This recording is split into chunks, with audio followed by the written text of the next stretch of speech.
Good morning, everybody on the Jitsi platform and those who are joined on the YouTube.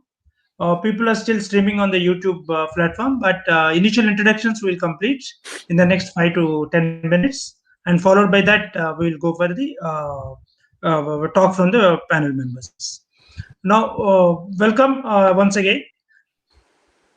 This is the seventh webinar in the series of webinars being organized by CILT Hyderabad chapter. And the 6 webinars covered a variety of topics. So this initiative was started by a young team of CILT members in Hyderabad, impromptu, unplanned, in the sense of we were not sure where we will be going ahead, because this is the first webinar that we started. But I should report to you that it was a wonderful achievement that this young team has could achieve, completing 6 webinars covering diverse topics. One is agriculture logistics, other is webinar 2 was on the startups in logistics sector, webinar then agriculture logistics, then railway manufacturing systems, then trucking industry. So it covered a varied topics that's in tune with whatever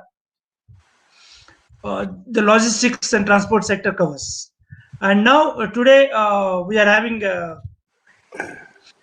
with us eminent panel to speak about the Tejas, the homemade light compact aircraft. It's how it started, what was the trials, tribulations, and success in all of the story. So before we go into the webinar format, we have with us Dr. Mrs. Veni Mathur, who is vice chairperson and of education and training of CILT India. So she will talk to you briefly about introduce you to the CILT gamut of activities, and then we'll go into the webinar. Welcome, madam. Veni Mathur, madam. Thank you so much, and a very good morning and namaskar. Here I am just very briefly going to make a small introduction on what is CILT. This is a part of an international body, and we have memberships almost all over the world, since it is a body which has originated from UK. So definitely all Commonwealth countries are partners, and a lot many more are joining in. China, Japan, Taiwan, Korea are all also members, and we together work towards what we call as, spreading the message of science and art of logistics and transport. So definitely we are into training. And here in India, a very good news to you that we were a branch of this international body, and just yesterday we have been upgraded into a territory status, where now we are going to run these international programs also, where the certification will come from UK. So I would request the members who are listening today that if they are into this field of education, do join in, because then we can help you to run these accredited international programs with international certification. Then another thing that CILT is very busy with is working in complete synergy with the Ministry of Commerce Logistics Division. And we are definitely working on a multimodal program. And there's another very interesting study that we are going to take up, is to create a multimodal transport corridor from India to Malaysia, going right through all the Southeast Asian nations. And this is one big project we are doing. And I would request more and more members to become a part of CILT, so that you can, contribute actively into these various activities that we are doing. We are also doing training at the skill level. So we are running very, very successful skill level training programs. One very successful program is on inventory clerk, where we have this time we've got an assignment to train 200 girls from hinterlands, and you would be glad to know that we've trained about 100 girls already, and they've been 100% placement. So these are very, very successful, collaboration studies and programs that we are working on.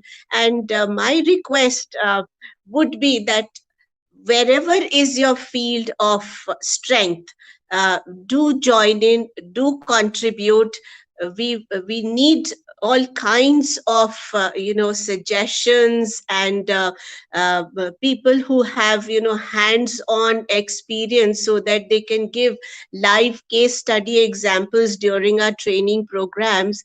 So we do a lot of training programs on intermodality, on how one very successful program is on rail freight terminal management, how freight operating system works in the railways, port management, and a little bit about warehousing. So it's a whole gamut of programs where people can very actively participate, pitch in, and make, and we would be able to make the best use of the knowledge uh, that you have.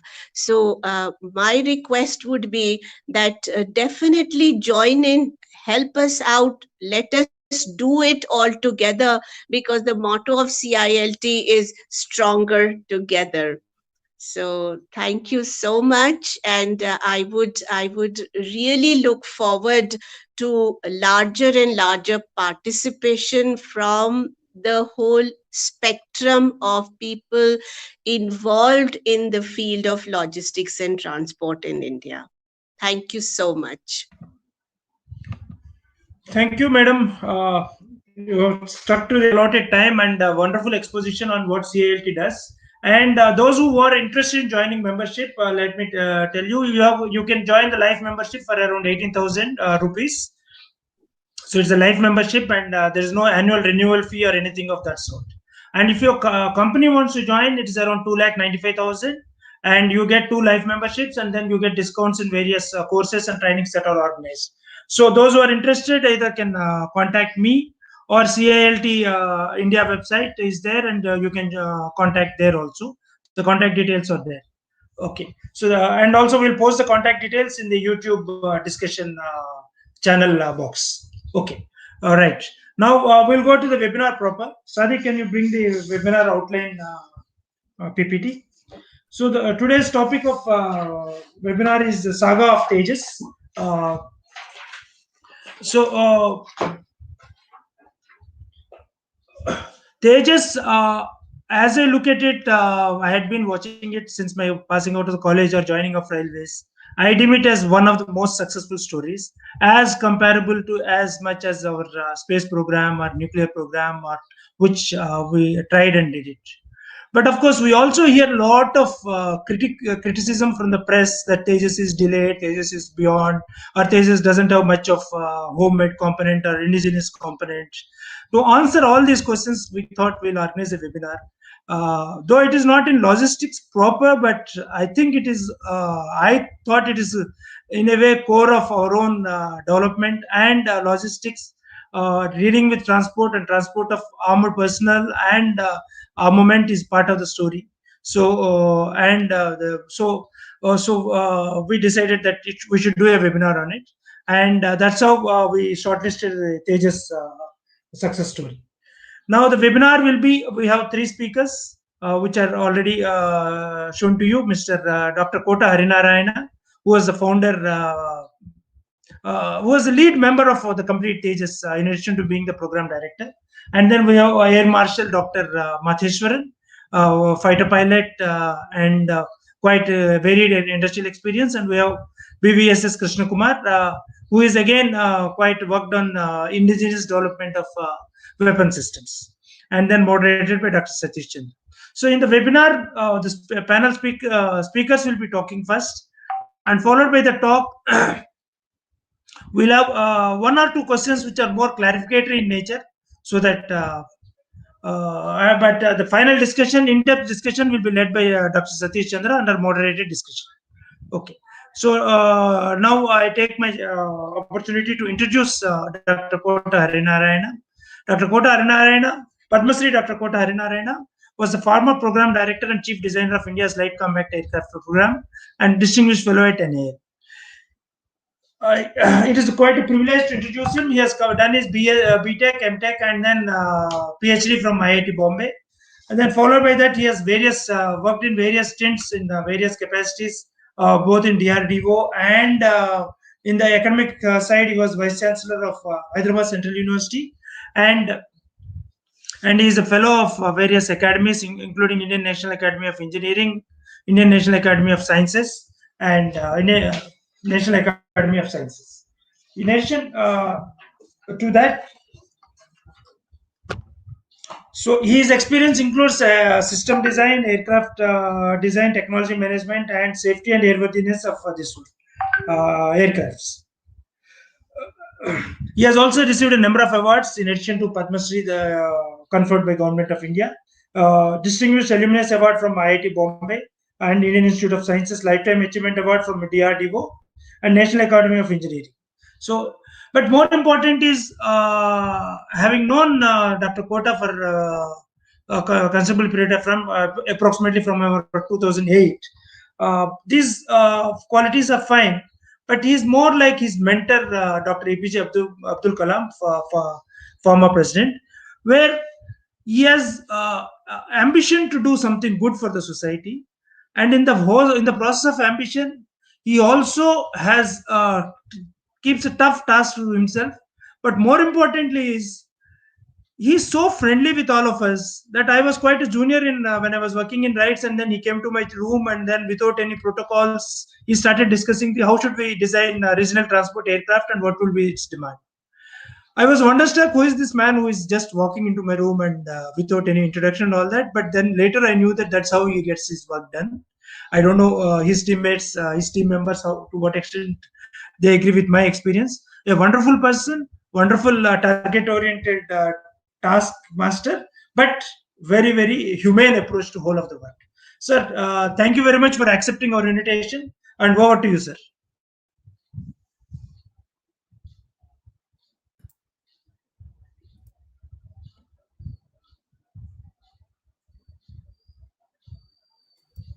Kota, sir? Are you able to hear me? Yes, sir. We are able to hear you. Shall I start? Yes, sir. Please. I've been knowing Ravibabu, as he rightly said, for last more than a decade. And after the light combat aircraft project, I had started working at National Aerospace Laboratory on development of a regional transport aircraft.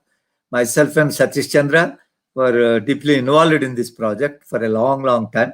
In fact, Satish Chandra was before he retired from NL, he was the program director for all the civil aircraft programs of National Aerospace Laboratory. In other words, civil aircraft programs of the country. Okay, that is the kind of a background we have. Today, when Ravibabu asked me to give a talk, I was first wondering why. Then I thought, let me talk to you all.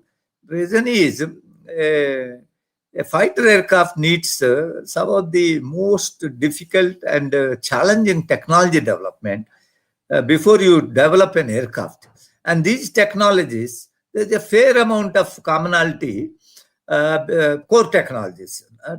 So when you develop a fighter, to develop an aircraft, a transport aircraft and all, it will be, your path becomes very clear. It's not that you can directly use the technology, but the technology base you can use very well. So that's how we thought that now that India has developed a light combat aircraft, that we need to now move forward and see what further development we can do, both in terms of fighter aircraft and in the area of transport aircraft. As Ravibabu mentioned to you all, that light combat aircraft, now it is called Tejas, had gone through a lot of trials and tribulations, a lot of challenges, a lot of criticism. I do believe that fair amount of this criticism is because we never developed an aircraft of this complexity and this intense technology in the country so far. So in the absence of that knowledge, the people had very little understanding of what it means to make it. something like, I would call it as about 60-70% of the criticism is because of this lack of understanding. But there is about 30%, I can also say, it is a certain amount of what you call criticism, so that we can't move forward, demoralize the team which has been working, so that our dependence on imports will continue to be there. This was also, we have to understand this. See, there is a book my first boss, Professor Arunachalam, has written. It's called Turbines to Temples to Turbines. Very small book. Some of you, if you feel like reading, it's a very wonderful reading. You have to read through. But one statement he has made in that book, there is a chapter on light combat aircraft. And there he says, when he was talking to his defense minister, then defense minister, the defense minister from Russia, USSR, in those days it was called USSR, he was there, and the USSR defense minister said, why are you developing this light combat aircraft? We are giving you all the fighters, all the new generation fighters we give you. You don't do this at all. The technology is so challenging, it will be impossible for you to succeed. And he even made a statement to our then defense minister telling, if I were you in your position, I will dismiss your scientific advisor, because he is giving you such dangerous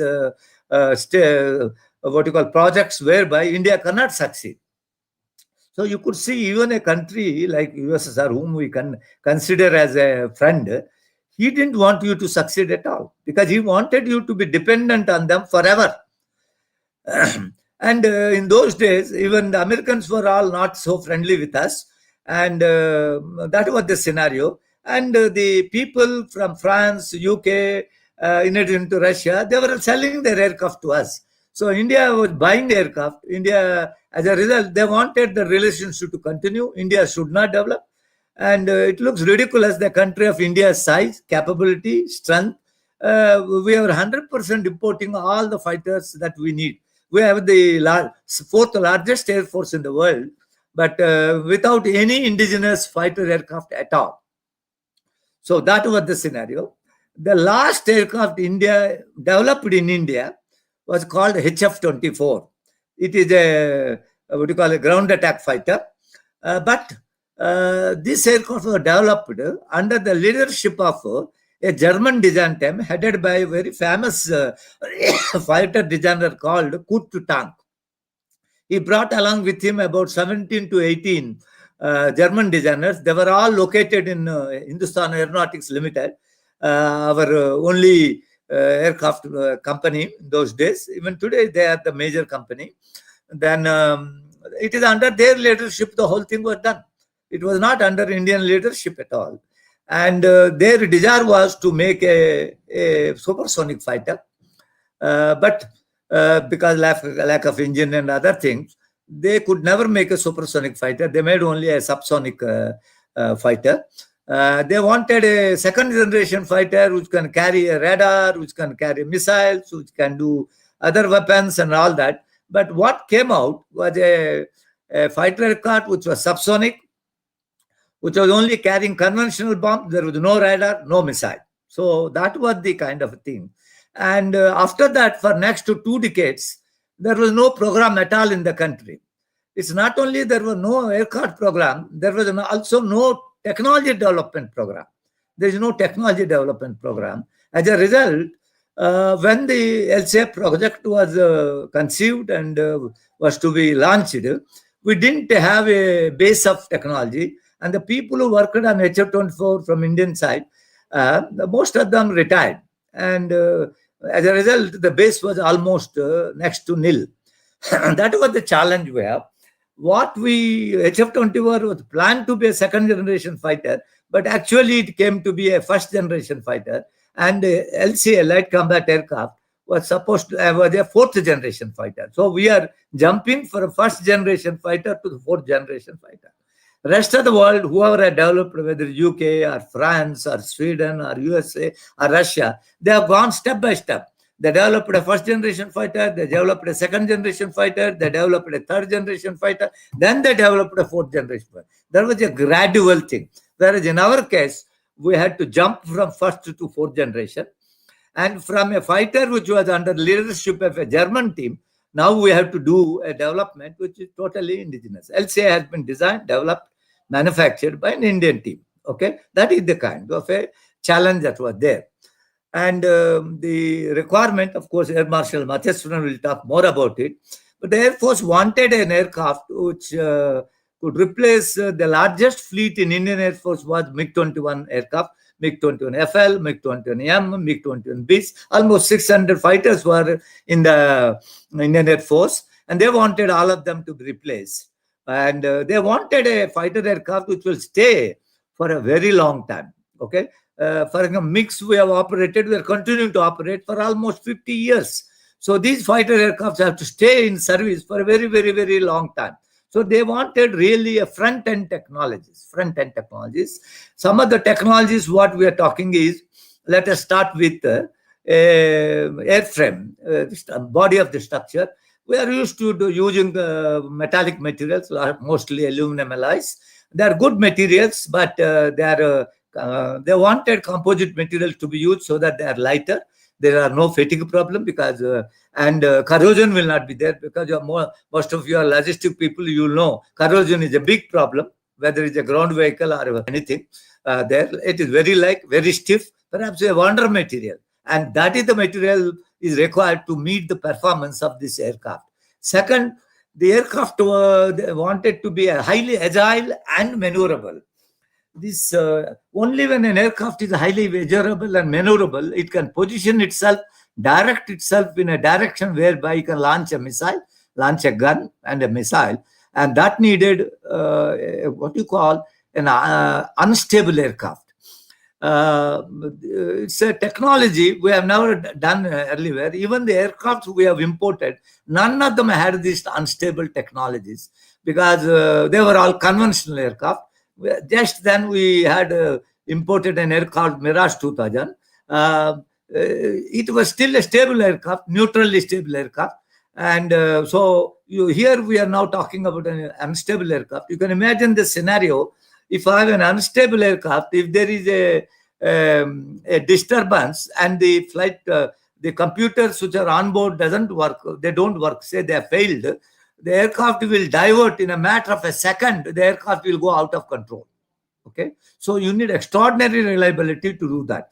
So you need to develop an airframe or an aircraft which is unstable aerodynamically, stability and control, a lot of new technologies. Plus, you need what you call a fly-by-wire system because human being cannot react within 1 or 2 seconds. Okay, he can't do because the change is so fast. So they say it is a fly-by-wire. That means there are no push-pull rods or anything, no mechanical connection. Electrically, the computer is controlled. Computer is controlling the aircraft. It detects what all the, with sensors, it will detect what is the present position of the aircraft. Then what the pilot wants, it will find out. Then the difference, it will operate through actuators, servo actuators, because normal actuators won't work. Hydraulically operated servo actuator do. It's altogether a different technology. And to do all that, you need what you call control loss. How do you control an unstable aircraft under different conditions? This is not a transport aircraft which will normally do cruising only. You have to do fighting, you have to carry missiles, you have to carry bombs, you have to carry other weapons, rockets, and all that has to be done without pilot getting any impact of these changes. And second, it should be able to do a very high maneuvers like 8G, 9G and all that. And that is what it should be done. These are the kind of things. And a control eye is required which will control the aircraft. That is what it's an extremely difficult technology because later on when Americans become friendly with us, they were ready to sell the hardware, but they refused to sell the control laws and the software. They said that is a crown jewel we cannot give you. This is another major technology we needed for this aircraft. Third is, all these years we were only having what called discrete instruments, the engine instruments, the flight instruments, everything discrete. And here the customer, the Air Force wanted a digital cockpit. Okay, so that flexibility there, ability to change it there. And they wanted an aircraft which is flying the air to ground. You should be able to switch over to air, and we should also be able to launch an air to sea missile, all this what you call roles, so you should be able to do, and you should be able to switch from one role to other role. So this change is needed a very advanced avionics and a cockpit where pilot will be able to handle the aircraft in a much more efficient way. So another technology is required. The aircraft have a lot of systems. It needs fuel system, it has hydraulic system, it has electrical system, it has pile burning system, it has landing gear. There are many such systems. Air conditioning system, pressurization system, all this system, all these years, they were what you call mechanically controlled, and the control was not efficient. So we needed what you call electronically through a onboard computer. All the systems also need to be controlled, and thereby you are able to do most optimally, and efficiency is increased and reliability is increased. This is the kind of thing. The fourth, very important, is make a small aircraft. In fact, the requirement is the smallest, lightest fighter in the world. Today, the light combat aircraft is the smallest and lighter fighter in the world. So to have an aircraft to do all those things, carry a variety of weapons. So what happens, Indian Air Force is the only Air Force which has indigenous weapons, Western weapons, and Russian weapons. And they wanted an aircraft where seamlessly all these weapons should be able to be carried without any adapters or anything like that. Ab initio should be able to do that. So these are the kind of challenges which were there, and all these new technologies had to be there. Then the most important challenge is when you have new advanced technologies, advanced materials, advanced avionics, advanced flight controls, advanced cockpit, all these things, when they are there, when you want to integrate them and have a reliability whereby they can't afford more than one failure in 10 million hours of operation. That is the kind of a thing what the reliability is required. If an aircraft wants that kind of and the level of safety is that kind of a thing, okay? If you want a 10 million level of operations, hours of operation, you can afford to have one fatal failure. The reliability you have to build in has to be extraordinarily high. So you have to have a redundant systems. So you have to have an architecture where redundant systems can seamlessly work, switch over from you segregate a failed one and start operating, and you should also know what has failed, what has not failed. So complete voting algorithm needs to be developed. Until LCA came, maximum an aircraft which had a software on board was about 10,000 lines of code. Today, light combat aircraft, as it is now flying, at 3.5 million lines of code, and that code had to have an extraordinarily high safety level. Okay, so no failure at all in 1 in 10 million. That's what we are talking. And aircraft is a very small aircraft, and you have to put all these things in an extremely small aircraft and still have a high maintainability. That was the kind of thing, and wanted a very highly efficient what you call a gas turbine engine to fly this one. So you can see that there were a series of technologies, series of challenges. We had no base, and you have to build technologies, train people, integrate the technologies, put them together, make an aircraft fly. Normally in the world over, what they do is they first develop the technologies, test them on another platform. For example, British, when they had to develop a fly-by-wire technology, they tested on a Jaguar aircraft. India operates Jaguar aircraft. That's why I'm mentioning to you.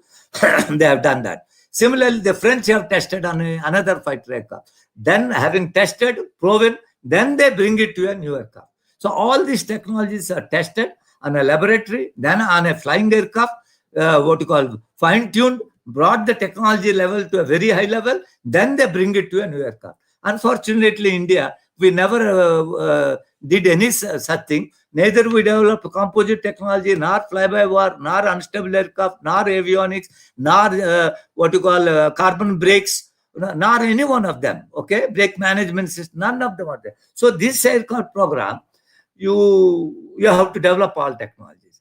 And because there was a gap of 20 to 25, even within Hindustan Aeronautics Limited, there were very few people who even knew how to go about doing that. So that was the challenge. So the government of India felt, with so many challenges and all, one organization within the country cannot do this kind of a job. Neither HAL can do, nor a defense laboratory can do, nor National Aerospace Laboratory can do, none can do. So they created an organization called Aeronautical Development Agency.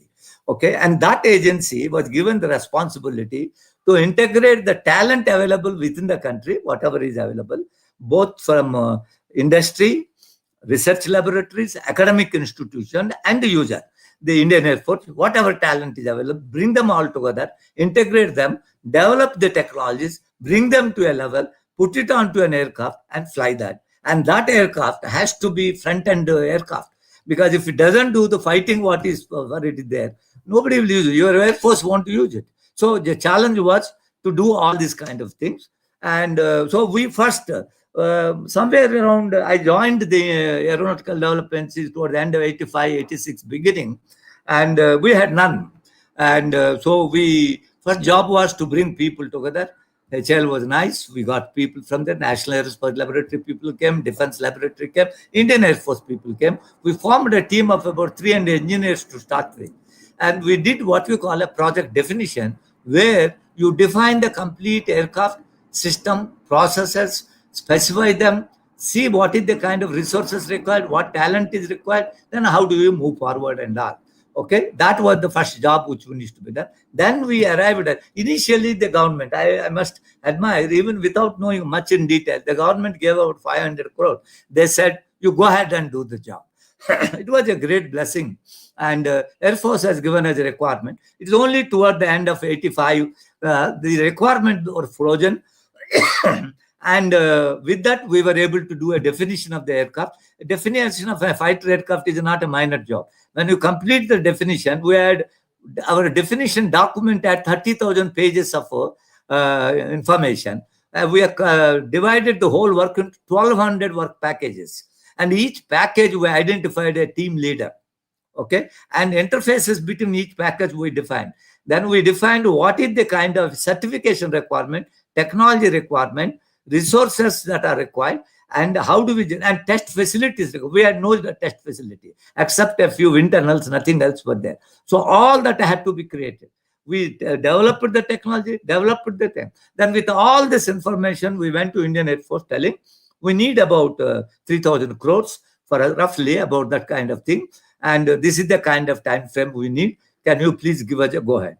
Air Force was a little bit worried. They said, look, such a mammoth task, you have not done any, testing of this aircraft. So before you make an operational aircraft, okay, we want you to show these technologies on a flying platform, on a flying platform. Because technology demonstrated. They call it as a technology demonstration. This we came with 1990, along with Air Force and all toward that then. But unfortunately, in 1990, India had a most severe fund crunch. India has sold its gold. Okay, some of you may not know, you are young, but whoever is old enough, they will remember 1990 was a bad year. We just didn't get any money at all. It is only in 1993, middle of 93. At that time, my boss was Dr. Abdul Kalam. He went and met the Prime Minister. Look, that small money what you have earned is exhausted. We need money. And Air Force says it should be a technology demonstrator. Can you give money? Roughly, we asked about 2,000 crores for the technology demonstrator. Fortunately, by that time, India's economic situation has improved, and we got the money in 1993. So we were going at, we are hoping to fly by 1999 or early 2002. Unfortunately, in 1998, when India exploded an atom bomb, whatever links we had with Americans and British and all that, they broke. The American had thrown us up. The fly-by-wire system was a joint development between India and a company from USSR, not USA. So they threw us out. So partly whatever were being done at USA, they confiscated everything. They didn't even allow us to take a piece of paper. So paper, we had to redo everything. It took us more than a year to redo the hardware, software, testing, validate, everything. And so that took us another 15 months. What could have happened toward the end of 1999 or beginning of 2000. So it pushed it to end of 2000 then. But what I'm happy to tell you is, thanks to the sanctions that came from USA, what partially we would have got from them, we did everything indigenously. except the engine which we bought, we continue to buy. The complete flyover system, the complete material development, the composite material development, the airframe development, the utility system, the glass cockpit, the avionics, everything we did it within the country. And the testing software had to be proven. An amount of, I think the pilot who was to fly, he must have done something like about 1,000 hours of flying on a simulator before he was ready to fly the aircraft. That amount of, maybe we have done 2 to 3 times more testing. What would have happened if there is a organization who has more experience? But that was the level of testing. But thanks to that kind of level of testing, lot of validation, verification, extraordinary amount of effort in developing that software. Last 20 years, the light combat aircraft Tejas has been flying. There is not a single, accident. We're the only program of this type in the whole world today who doesn't have that kind of an accidental situation. The equivalent aircraft like JAS 13 and Griffin, Swedish aircraft, they had 2 fatal accidents. Okay, we are here about the JF-17, which is a Pakistani Chinese aircraft, primarily designed by China, manufactured in Pakistan. They had 3 fatal accidents. But credit should go to the light combat aircraft team that we had no such thing. I will give one anecdote. In those days, the sanctions were not there from USA. We had developed a controller which Americans refused to give to us. So we developed it, but then we wanted to test them before putting it onto the aircraft. In those days, they had an aircraft called variable stability aircraft. An F-16 aircraft is modified, and in that aircraft, you can put your controller, you can test them. Okay, so we tried that. So there was a Pentagon pilot who flew. Our pilots also flew. And there was a review meeting. I joined them at the time of review. Then they asked the Pentagon pilot, can you tell us what is your experience of controllers developed by light combat aircraft team? Okay. So he said F-16 flies better with the light combat aircraft controls.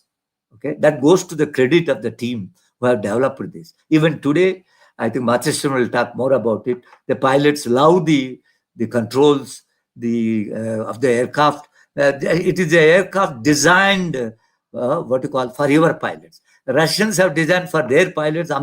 Indians have been using. It cannot be the same. Americans have designed, French have designed for themselves, not for us. But here is an aircraft designed by Indians, for Indian pilots, for Indian engineers, and that is what is there. So it is a pilot's delight. What we have got today is a pilot's delight. This aircraft has participated in 2 international air shows, Bahrain and one in Malaysia.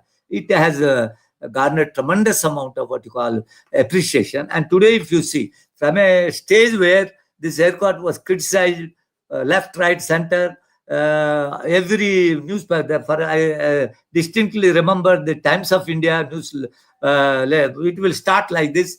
The much delayed light combat aircraft program has following things, further delays have occurred and all. Actually, all this has happened because of lack of understanding of what it means developing a fighter aircraft. But all that is behind us. Today, recently, all of you must have read, the Indian Air Force placed an order for another 83. They've already placed an order for 40, another 83, about 120 aircraft order there.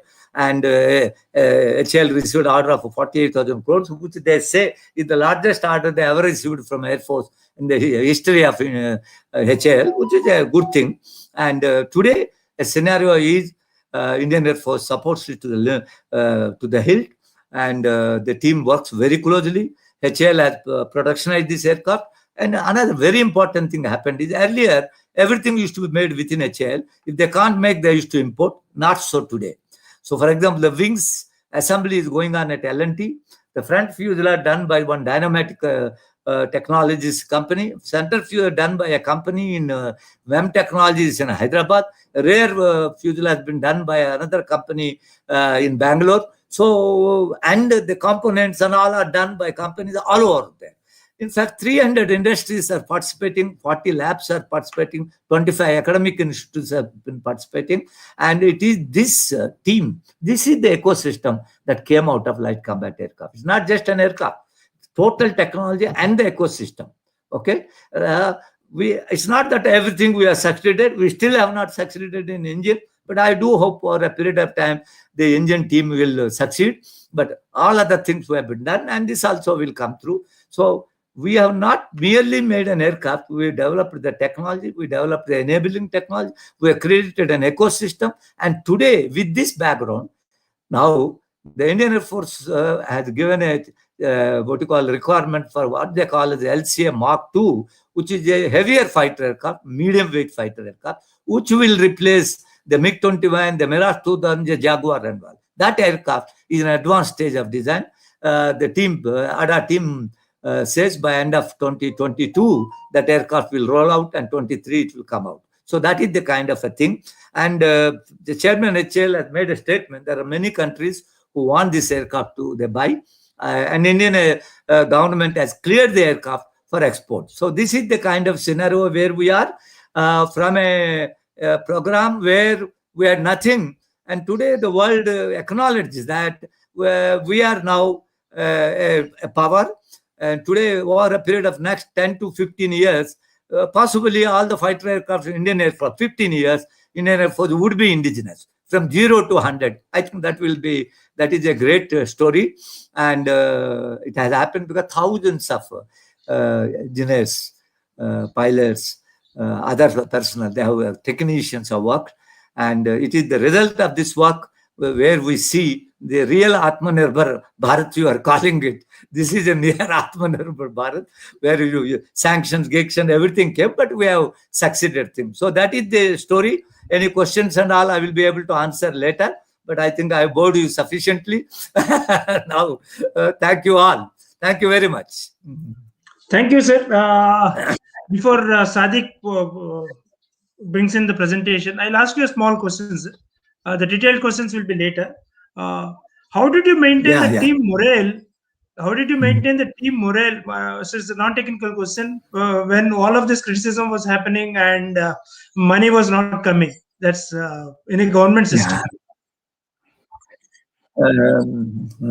See, these team people are from different organizations. It took time even to bring them together. Appreciate each other's strength. That itself took us a couple of years. It's not a few months actually.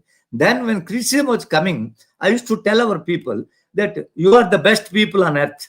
There is no doubt on that. Out of ignorance or out of malice, because some foreign companies, they want to sell their aircraft, they are telling you, and money is short.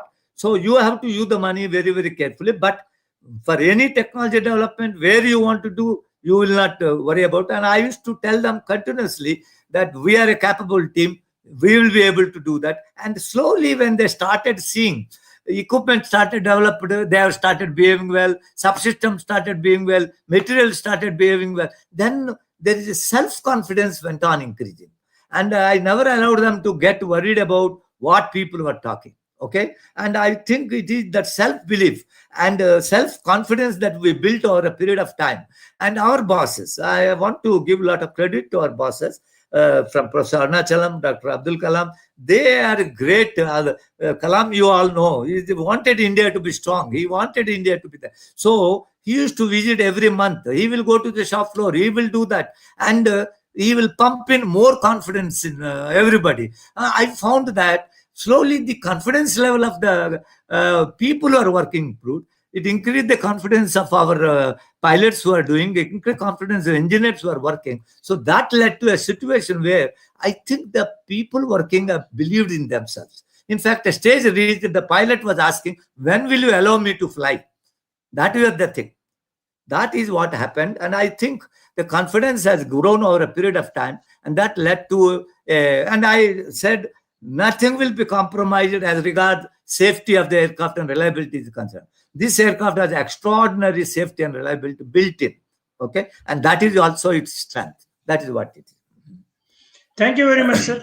More technical questions Satish will be asking. Now we'll go to Air Marshal Dr. M. Matheswaran. He will be introduced by Subham Jain IRTS officer who is in charge of operations in Ramagundam area. Over to you, Subham Jain. Today we have a very special guest with us. It is a privilege for me to introduce Air Marshal M. Matheswaran, a fighter pilot and a veteran with 39 years of active service in the Indian Air Force.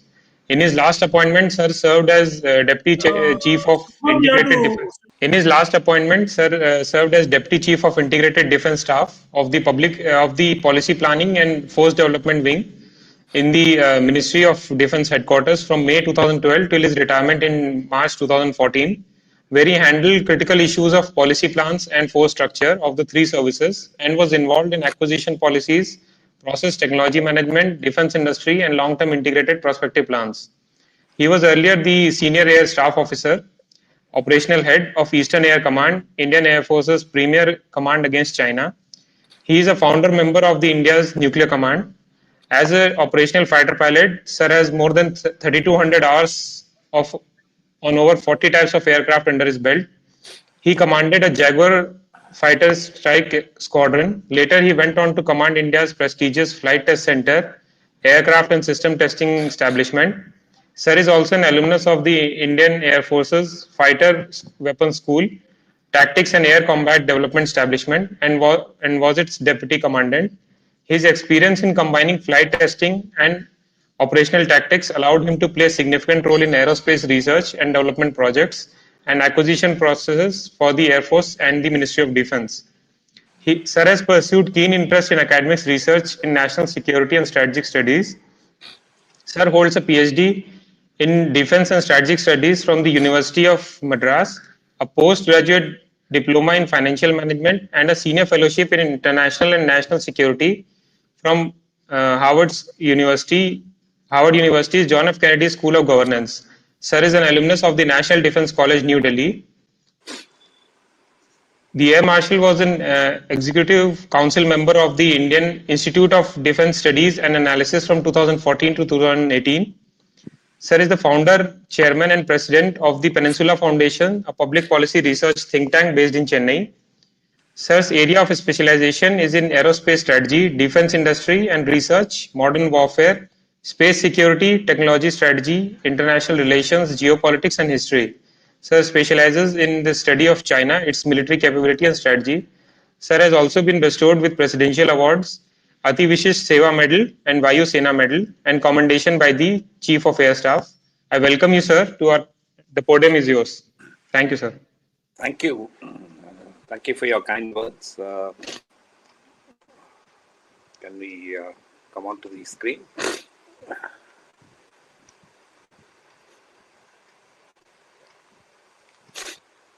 Okay. Matheswaran sir, you are visible, so please go ahead. Yeah.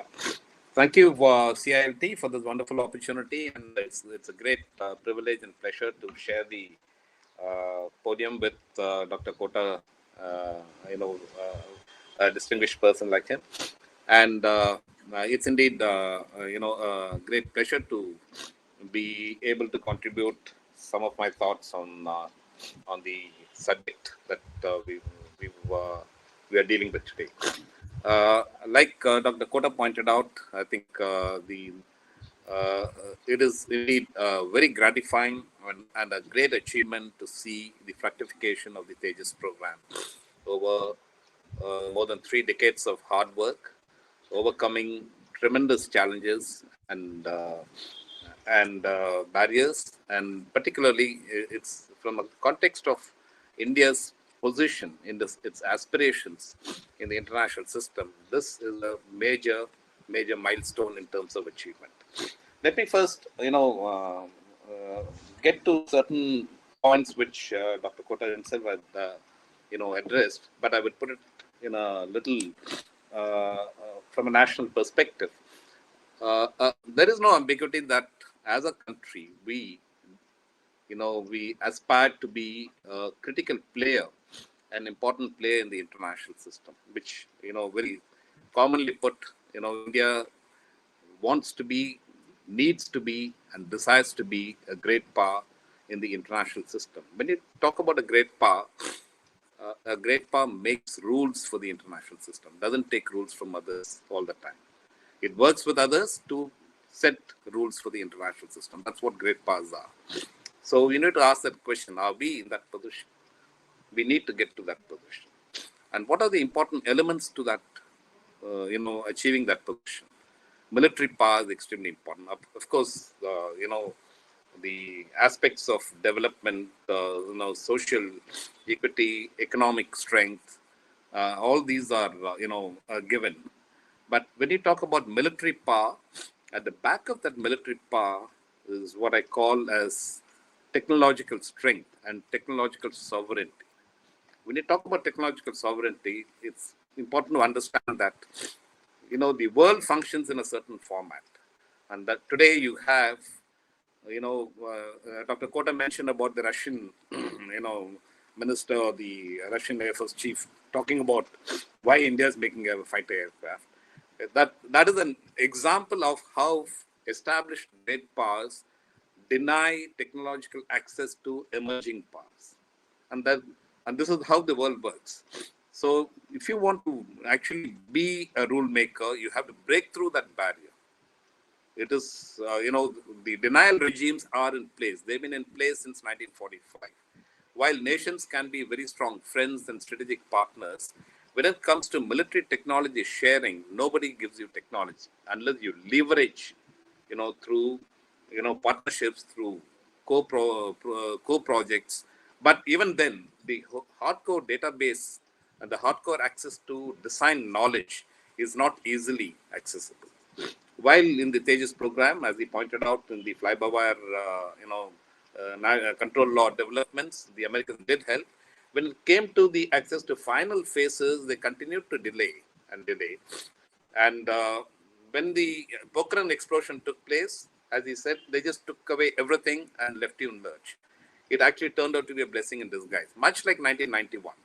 So in 1998, when the sanctions happened after Pokhran explosion, Dr. Kalam, when he was chairing one of the meetings in Arab, he clearly said, this is a blessing in disguise. Now you will learn to walk. The umbilical cord is cut. You should learn to walk and do everything all by yourself. And that's exactly what happened. From 98 to 2001, the aircraft, within 3 years, it did its first flight. So this is an important, aspect that we need to remember. Similarly, adversities also can be seen as tremendous opportunities. 91, the economic, crisis that happened to the country turned the country around under Narasimha Rao's leadership and Manmohan Singh's, strategy to bring the country back on economic growth, strong economic growth. And as he pointed out, funding in achieving technological capabilities is extremely important. Funding at the right time, funding in not in piecemeal funding, but adequate funding is extremely important. I suppose, as he pointed out, post 1993, that funding came about in a reasonable way.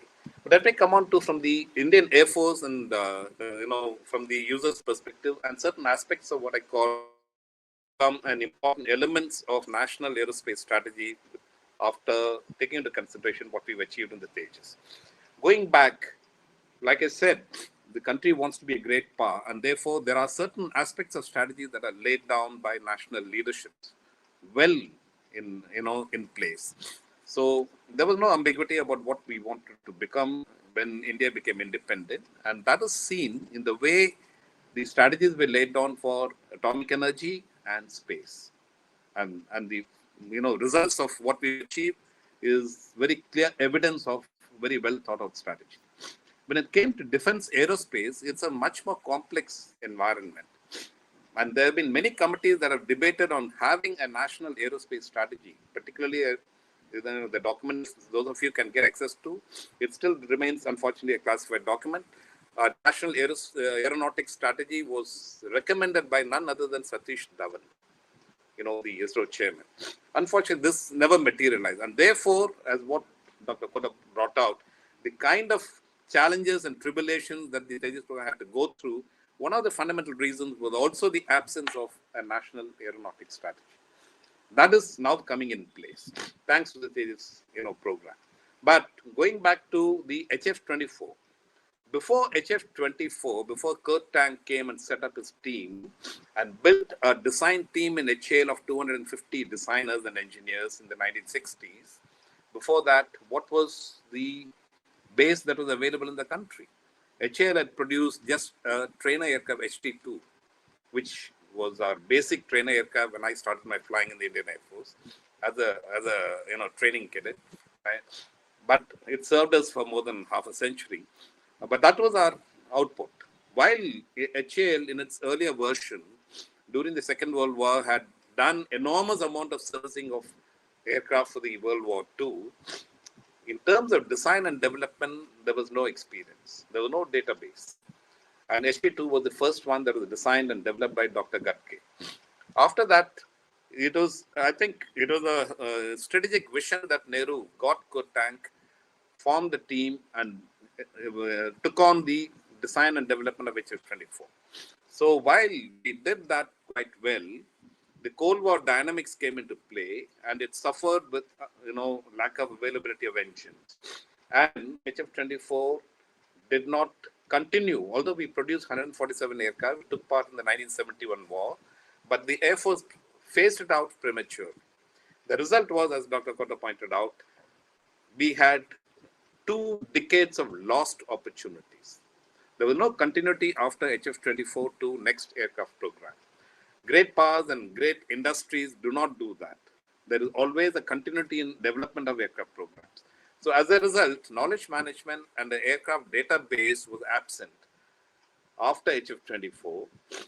And then when LCA program came in, the Air Force was at a stage when the actual work started in 1979. And it wanted a replacement initially for the Ajits, the NAT aircraft, but it then moved on to defining it for replacement for MiG-21s, which they foresaw will start getting phased out from late 90s. So the Air Force wanted an aircraft to enter service from 90s. And now you defined requirements, trying to keep the aircraft small because you want to keep the cost low. So it also became a low-cost fighter kind of an objective. But you also wanted maximum performance. So this was a paradox, correct? And when Air Force looked at, the militaries always look at combat capability. They cannot be second to anyone. And therefore, they demand the highest. So this is the reason why when, as Dr. Kota said, when the project definition phase took off and people put their minds together, analyzed, they said, okay, this requires a different kind of aircraft. When you're limited by size and weight, you wanted it to be small, but maximum performance. Then you have to look at different technologies. And that is how this became a technology development program as well. When you now have a technology development program, which looks at major technological capabilities to be developed and bridge the gap between us and rest of the world, which is fiber wire, composites, engine, radar. So it will take 3 decades. It is a huge program. And as he pointed out, it is going to be a huge technology management program apart from development challenges. And this is where I think the criticisms came in, because the Air Force was looking at, immediate, replacements for its aircraft that are getting old. And there were others who did not understand the development challenges. And therefore those criticisms. But I think all that is now gone back. What has been achieved now? I see 2 major achievements that are there now. One, Dr. Kota and his team have created a tremendous foundational database of modern aircraft design. Like I said, we've leapfrogged from 1st generation to 4th generation. And this is a huge database that's available. This is a starting point, as I see, for the next 3 decades, by which time, as you said, the Indian Air Force's main aircraft, the backbone of Indian Air Force aircraft, will be derivatives of Tejas and future developments in the fighter program, which will form the complete gist of Air Force capabilities, which means about 70 to 80% of Indian Air Force aircraft must be of indigenous design and indigenous manufacture by the time we touch 2040. And then you can say you are a great power. So the gist of the great power capabilities is not only having a strong military capability, but a huge industrial capability and technological capability, which is where critical technologies are completely in the country's control. Okay, so when we now talk about Hyderabad, we need to understand that we don't have to make everything. You need to be well integrated into the global system. But when the global system knows that you are not dependent on anyone else for critical technologies, then the business comes in quite well. That is the message that comes out of this program. So we have scaled some critical technologies. We have scaled some significant achievements, but there are still many more steps to go. You have to get Indian radar in the way. You have to get Indian engine to be developed. The Kaveri program is still underway. So when these things happen, then you will actually have arrived as a significant part to take on to the world and be a rule maker for this entire process. That's one.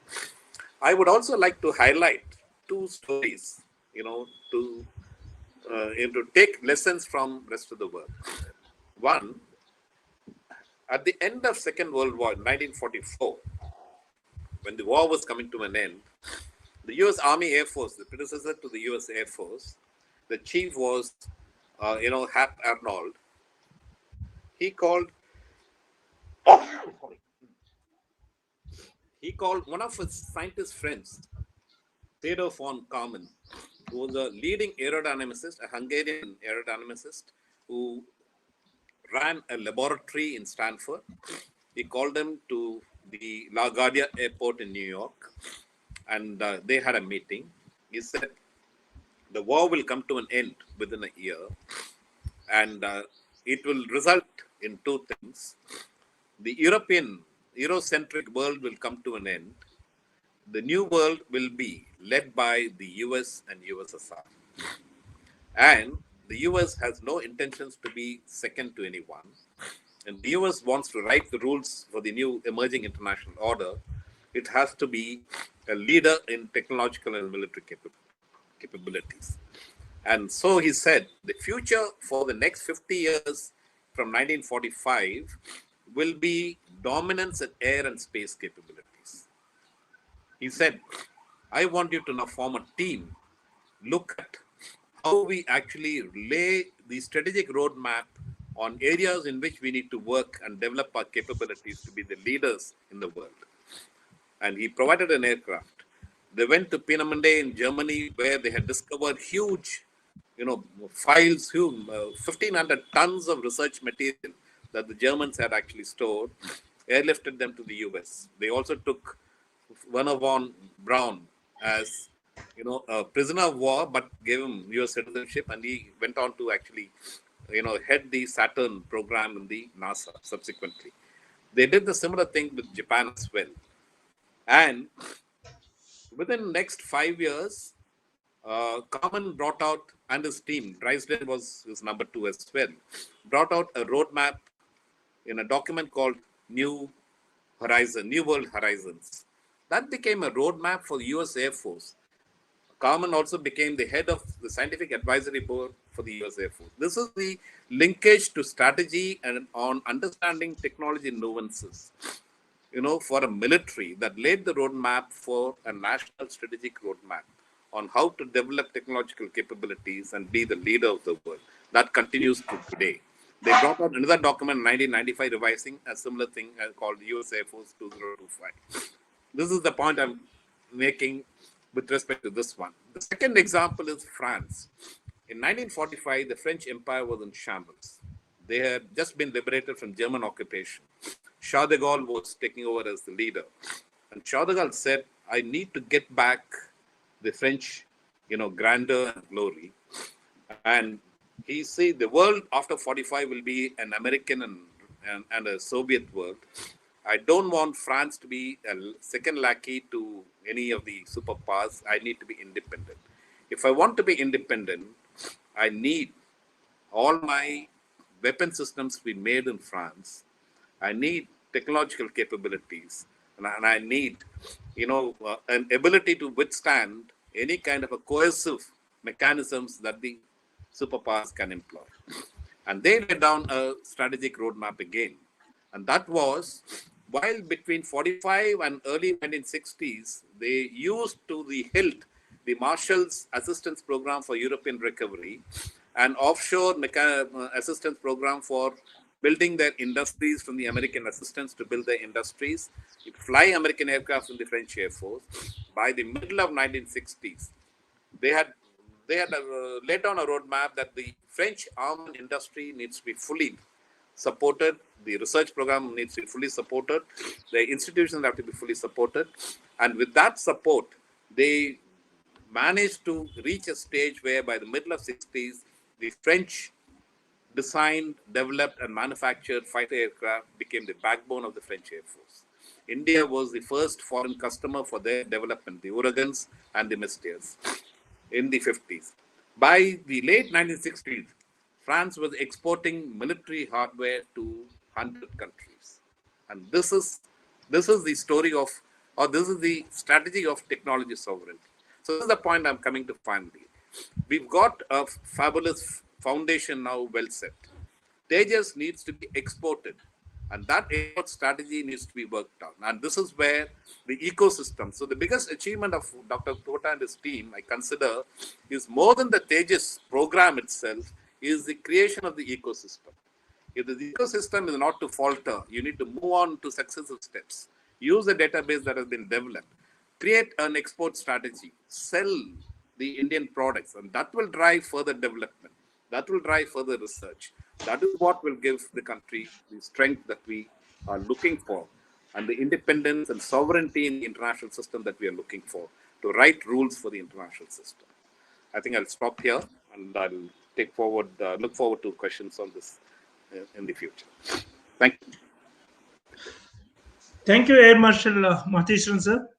It's a good overview and also a strategy for India's overall weapon development system and its relevance in the global context. Now we are fortunate to have Mr. Krishna Kumar, and so he will talk next. He will be introduced. Krishna Kumar will be introduced by Mr. K Nikhil Rao, IRTS officer. He is in charge of operations, railway operations in Guntakal area. Over to you, Nikhil. Thank you, sir. Good morning, all. It's an honor to introduce our next distinguished speaker, Sri BVSS Krishna Kumar, outstanding scientist head, Naval Science and Technological Laboratory. Sir did BTech in 1983, JNTU Kakinada, in Electronics and Communication Engineering, and he did MTech in IIT Kharagpur in Automation and Control Engineering. Sir has a rich professional experience.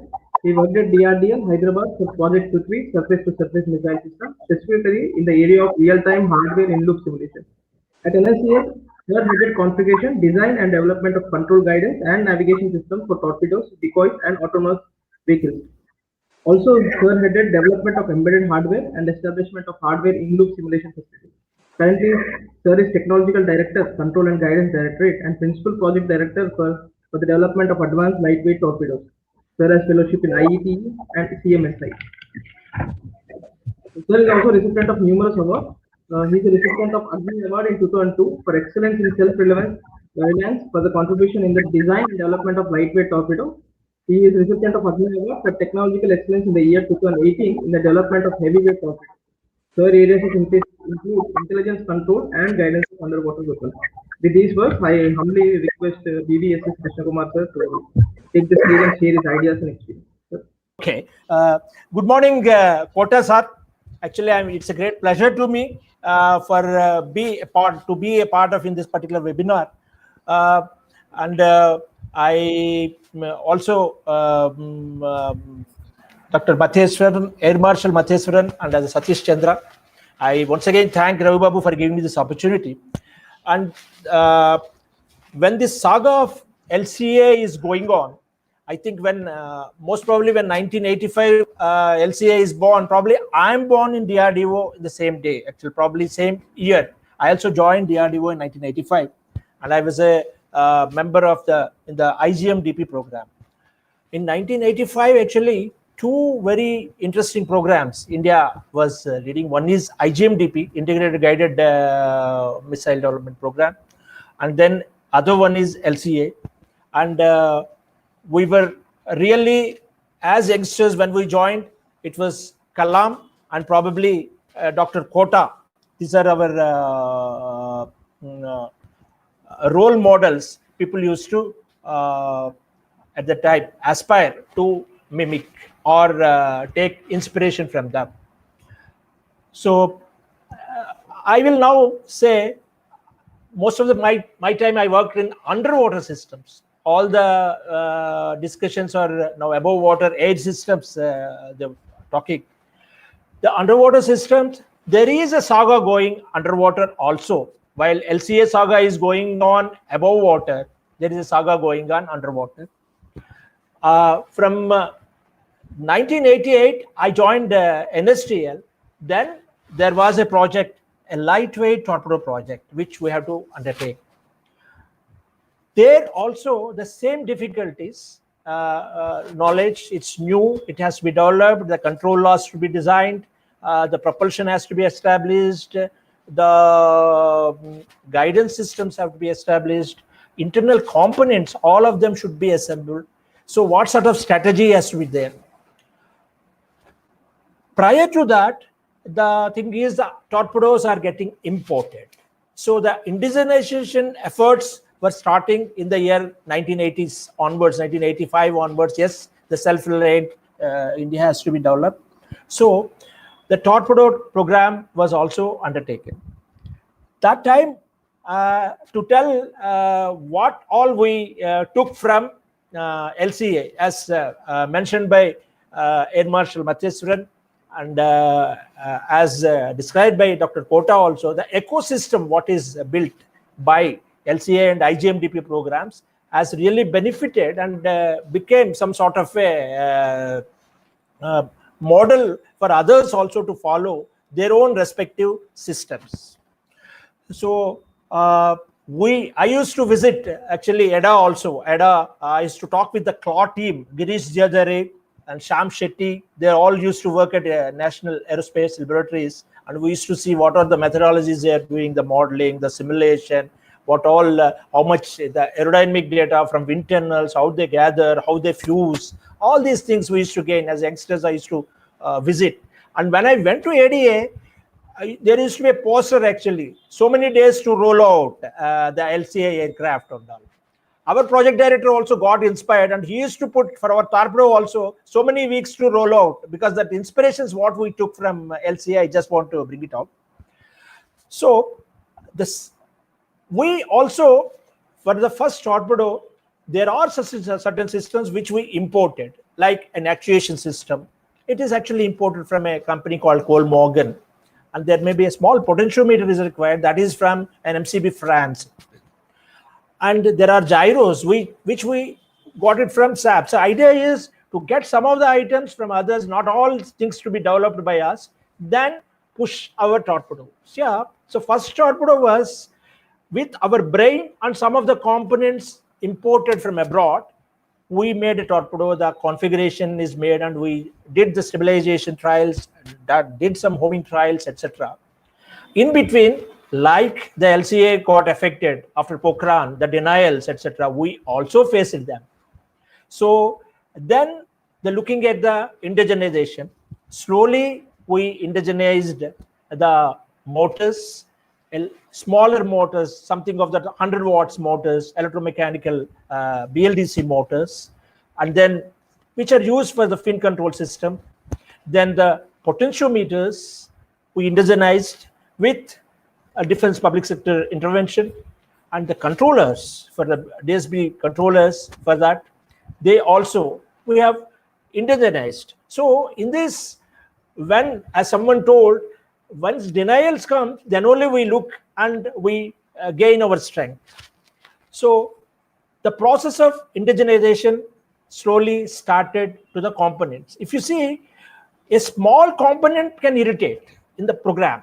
If a torpedo is there, a small potentiometer, it's a small tiny thing which works as a feedback element in some sort of a control system, that if it is denied, the whole program is stalled. So these things we have to face, and this is a cycle. The strategies will be there. Sometimes they deny it, sometimes they give it.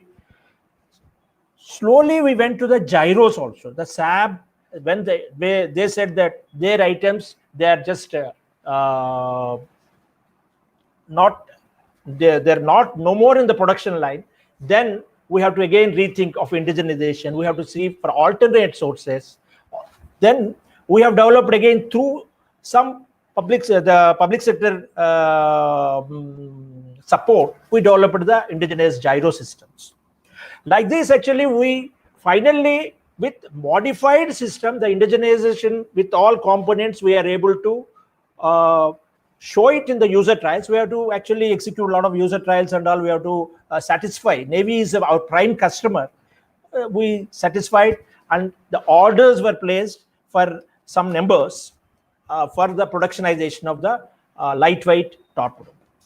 Parallelly, we were taking heavyweight torpedo projects, underwater vehicles projects. Our experience or knowledge has increased over the years, and we parallelly developed other things.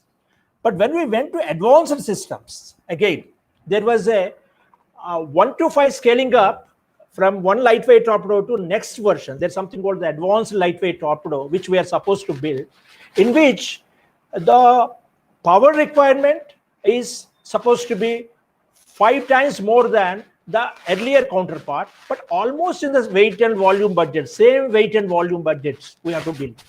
So then that needs a state-of-the-art technologies like BLDC motors, high-power BLDC motors, high-power propulsion systems, and the hydrodynamic configurations, new variety of hydrodynamic configurations have to be developed. There also we initially went ahead in the program depending on a foreign source, a German source. And in the middle of the program, again, we had a jolt from the Germans that they can no more give this motor. They themselves are stuck with the development. Then again, we have to look into the indigenization thing. And then we are very happy that stepwise we have done actually like a spiral development. First, we took up the 60 kilowatt motor, configured it inside the components, the rarets, everything. And then we built a 60 kilowatt motor. Later, we went to 105 kilowatt motor. Similarly, the battery systems, also electrolyte management systems, etc., are to be developed. So the whole propulsion pack, now we are competent enough to indigenize and also to scale up also that competence we achieved. So the actual story is the capabilities are there and they have to be tapped actually. That is the thing. And now the issue is we are in a stage of export. Mind you, the torpedo which we built in 2013 or so, there are people who asked for it to be outside people. They wanted it. So our torpedoes are now getting exported. So this saga is first import, then we try to reverse engineer something, then some of the things we indigenized, then we are in the export phase.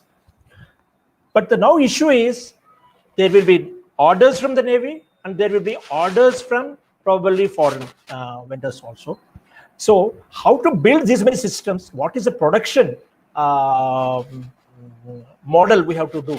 We have to adopt. That is another thing. There's something called capacity enhancement. How do you build so many systems? How do you roll out? That is another issue which we have to address.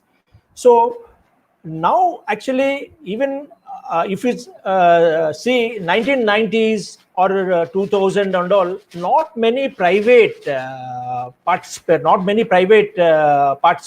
not much private participation is there for this particular defense sector. But there is an interest generated. MSMSCs are coming up.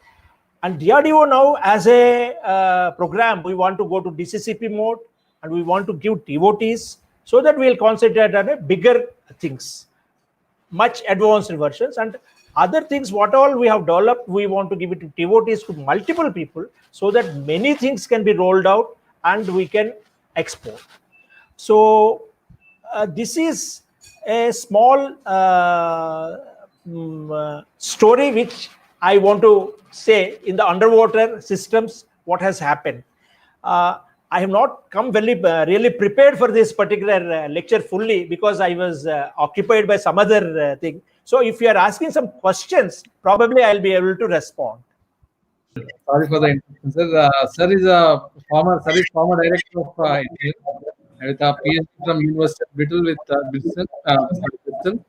with 30 plus years of experience in aircraft design and policy research in aviation. Sir is presently principal consultant at AVS, the aviation market and technology strategy company.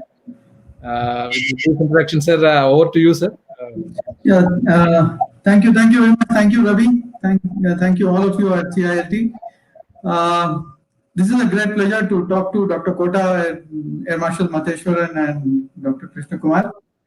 I think more than anything else, as we started off, since I too was involved in the LCA at various points in time, starting from my own career in the beginning. So the tribulations, the challenges, I think Dr. Kota put it very succinctly.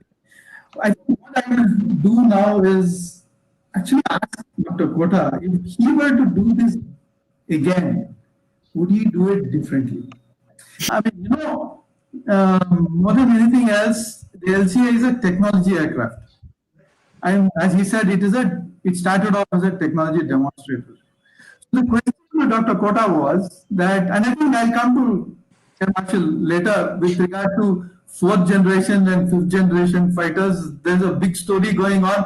Well, after what has happened with the F-35, maybe there is no 5th generation. Everybody goes back to 4.5. And there is this thing about a real number versus an integer, 4.5 generation, 4.5. So there's a big story out there. So back to Dr. Kota, and I think catch him now and ask him if he were to do this again, would he do it differently? Number one, in terms of technologies. I mean, technologies. It's a good question, Whenever you say question is good, it means there is no good answer.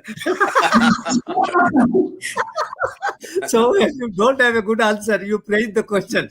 That is what I am doing now. Okay. But point here is, the situation today is different from what it was 1986, 85, 86, 87. Because the country today is in a much, much different position. See, there are 3 major changes have occurred in the country today. One is our technology base in aviation has gone to a much higher level. The second is the ecosystem also has come to a much better level. Today, there are startups, there are small industry, there are medium scale industry, and there are big industries also. Okay. And the technology funding has also improved today. So the kind of challenge today you have is different from what it was, where there the challenge was, you have to train the people, you have to build the technology, you have to build the ability to integrate the people and the technology. Because those days, I remember a man in the industry, he always used to think, all these R&D fellows are doing here, they don't know anything, we are the real fellows who are working. When you talk to the R&D fellows, they will think these industry fellows are behind what you call technology, they don't have anything, they are in their own world, they don't know. You talk to academia, the academy will say neither the R&D nor the industry fellows know anything about technology. Okay, they are the only fellows who are developing technology. You talk to the user, he will think none of these fellows know, the only source for them to defend the country is by getting things from abroad. But this lack of connectivity, that was the biggest challenge we had. Okay, but today the situation has changed. There is a greater appreciation of what can be done, what should be done, and what cannot be done. Today the user has understood what is the birth pangs and the problems of developing technology and developing aircraft also. Today I understood. Similarly, the R&D people have a better appreciation. The academia also has better appreciation. Industry today respects the R&D and the academia. Okay, because this is the level of maturity that has come in the industry and in the Indian ecosystem. That is what I call it the ecosystem. There is a greater respect for each other's abilities, and they know that they can depend on. For example, when we are developing the software for composite design, the academia played a big role. Today, if you ask, no industry will say academia doesn't know anything.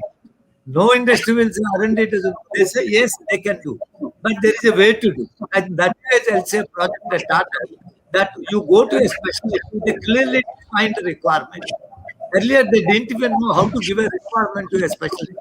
Today, that knowledge has come. So, if we have to do today, I think we're in a different environment, And we need to work for this environment where there is interdependency is accepted, ecosystem is available, and but the challenges are how do I complete the time frame so that I can get going with the job. Okay, I do think with the systems engineering concept and all.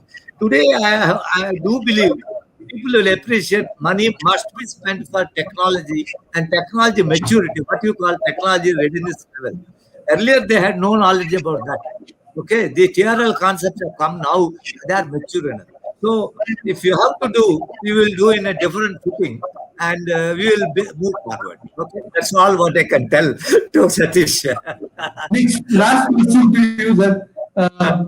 HF24, it got stopped out sometime. You remember there was a nascent HF25.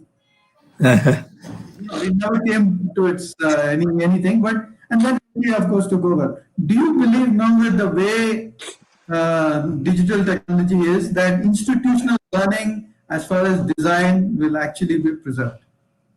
I think so. Today, the tools are better. You have a better digital technologies. I can do a digital prototype today before I cut the metal.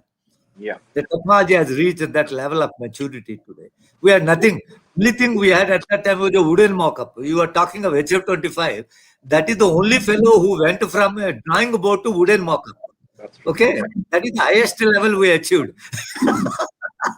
But you had to walk up to. There's a small follow-up question to it. Design is tacit knowledge. There's a digital repository. So how do you believe we can preserve that tacit knowledge? Because between HF24 and LCA, that bridge did not happen. I think I agree with you. The important point is the tacit knowledge is a critical factor. And for you to transmit the tacit knowledge from one project to other project, there is a need for continuity. I think the biggest lesson that India has to learn, the Air Force has to learn, the government has to learn is never allow this kind of a break. If you allow the break, the tacit knowledge will get lost. I think you asked a fundamental and very critical question. That is what any amount of digital prototyping will not transmit the tacit knowledge, and that is what is importance of having continuity of technology projects, continuity of what you call projects for the customer. I think that is the important. Your question is very, very vital. Dr. Kota, it's always a pleasure to talk to you. So, can I turn to Air Marshal, please? Yes, Satish, go ahead. Yeah, sir, it's a pleasure to talk to you as well. But I think before I say anything, I want to tell you something very specifically. As aircraft designers, I don't know how much we have indebted to fighter pilots of AST. I don't know how much of how much we have ever been able to say to you of the fact that whatever mistakes I make, you are the ones who have to deal with it. So that way, I think it's you're basically thinking people. I mean, you know where the problems are. So the question I want to ask you today is, you've seen the 4th generation and the 5th generation thing and what's happening. It is now becoming clear that not everybody is convinced that the F-35 is the aircraft that they should want. There's a movement backwards towards the F-15s and so on. The recently I was in a seminar where there was this. I come from the commercial aircraft, civil aircraft side as well. So talks in terms of demand forecast even for fighter aircraft these days. Yeah. And you see that there are assembly lines that are going to wind up on the 4th generation side. But there is a debate about what one should be doing as far as the 4th and 5th generation thing is technology wise.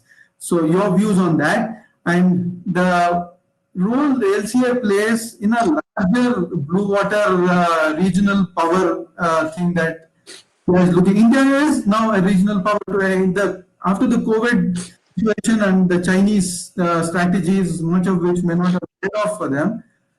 I think it's an acknowledged fact that India has moved to suddenly within a year more than anything else be a regional power. So your views, please. Well, thank you, Satish. And a few issues I want to link with what Dr. Kota said is, when we set up a very strong foundational base, and if you now don't continue to have that continuity of development processes and you create a break, it's like an industry. You have a production break, you have no orders, everything, goes off. So we lost a lot of, knowledge, or a tacit knowledge, as you put it, between HF24 and the LCA. So it became a different program. But now that we've completed this, we need continuity in this entire process. That's very, very vital for our thing to develop. But coming back to your question, this generation issues between the various aircraft, there is a watershed moment that came, little before our LCA program started itself, is that the Americans had a disastrous time after the Korean War in the Vietnam experience. The MiG-21s really, gave them a tough time. And because the American industry believed that anything bigger can carry more, weapons, can fly fast, have a brute engine power, is all that is required, to have a mastery over air. But the MiG-21 sorted them out in the Vietnam. And that led to a program called, the lightweight fighter program, out of which came out the F-16 and F-15. Now, a major development, a design driver, was given by a person called John Boyd, who was a Korean War veteran and a fighter pilot. And he brought out the concept of energy maneuverability. And understanding that energy maneuverability brought out, the earlier, designs were all thrown out. That energy maneuverability concept drove the F-16 design development program. That was a watershed moment. So the third generation fighters that came about were beautiful aerodynamic designs that optimized maneuverability in a very fine balance between weight, thrust, and aerodynamics part of it. And that is an extremely important issue. So like you said, the AST, our test pilots, flight test engineers combination team worked very closely with designers. And right from the beginning, if the interaction is excellent, then, you understand what exactly the designer is bringing out. You make him understand what is required, and the team works very fine. So now when you say, and that's a very, great achievement, is that you've gone through an entire program without a single major incident. And that is a record, I think, probably in any major, fighter program development in the world. It is because of this process of being fairly cautious, extremely cautious, and go through the development and flight testing program very diligently. And that feedback loop is very strong. And that is what actually makes the program extremely strong. So now coming to the fourth generation and 4.5 generation is an improvement from third generation, which was largely focused on aerodynamic design efficiency. The canards started coming in, the wing rakes started coming in, better optimization of thrust versus aerodynamic lift. All these factors came in between third and fourth generation. And in fourth generation, you started bringing in the avionics.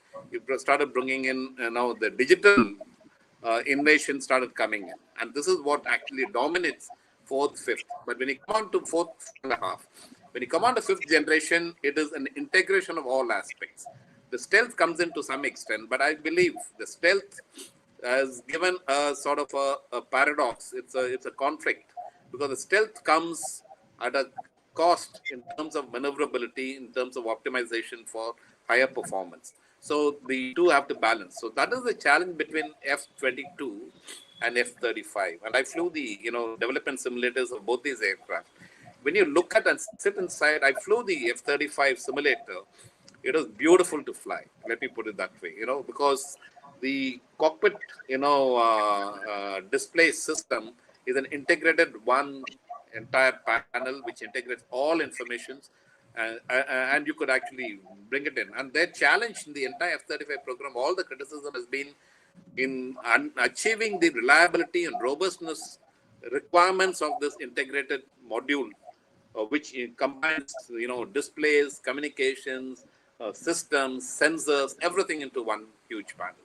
Plus, of course, the optimization of the throttle and the engine power and the other display systems to be able to combine a multi-role capabilities. So, in fact, when I flew, I was doing it for the first time to land on an aircraft carrier deck.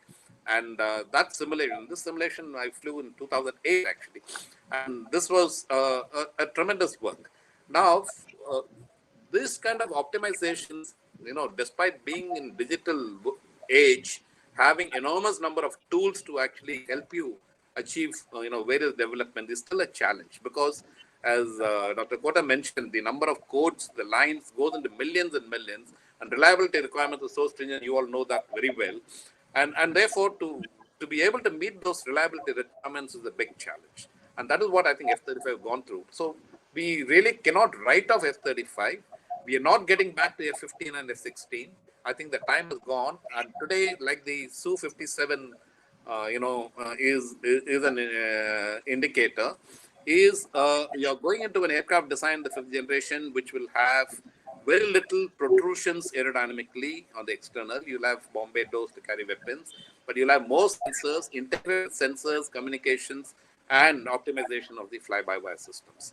So, and stealth will come in. They have to find a balance between very, what I would put it as a crude stealth design, which uses materials and very rough, very sharp edges to, meet the stealth requirements versus performance. How do you actually balance that?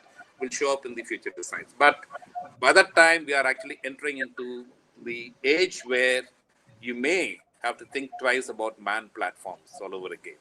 And therefore, there will be a balance between manned platforms and UCAVs and, automated unmanned platforms, which is actually... That is the key. Manned versus unmanned. That is true. Thank you. That is true. So that is also a big issue for Indian industry, because you've taken, so much of time to leapfrog. Yes, we've leapfrogged 4.5 generation.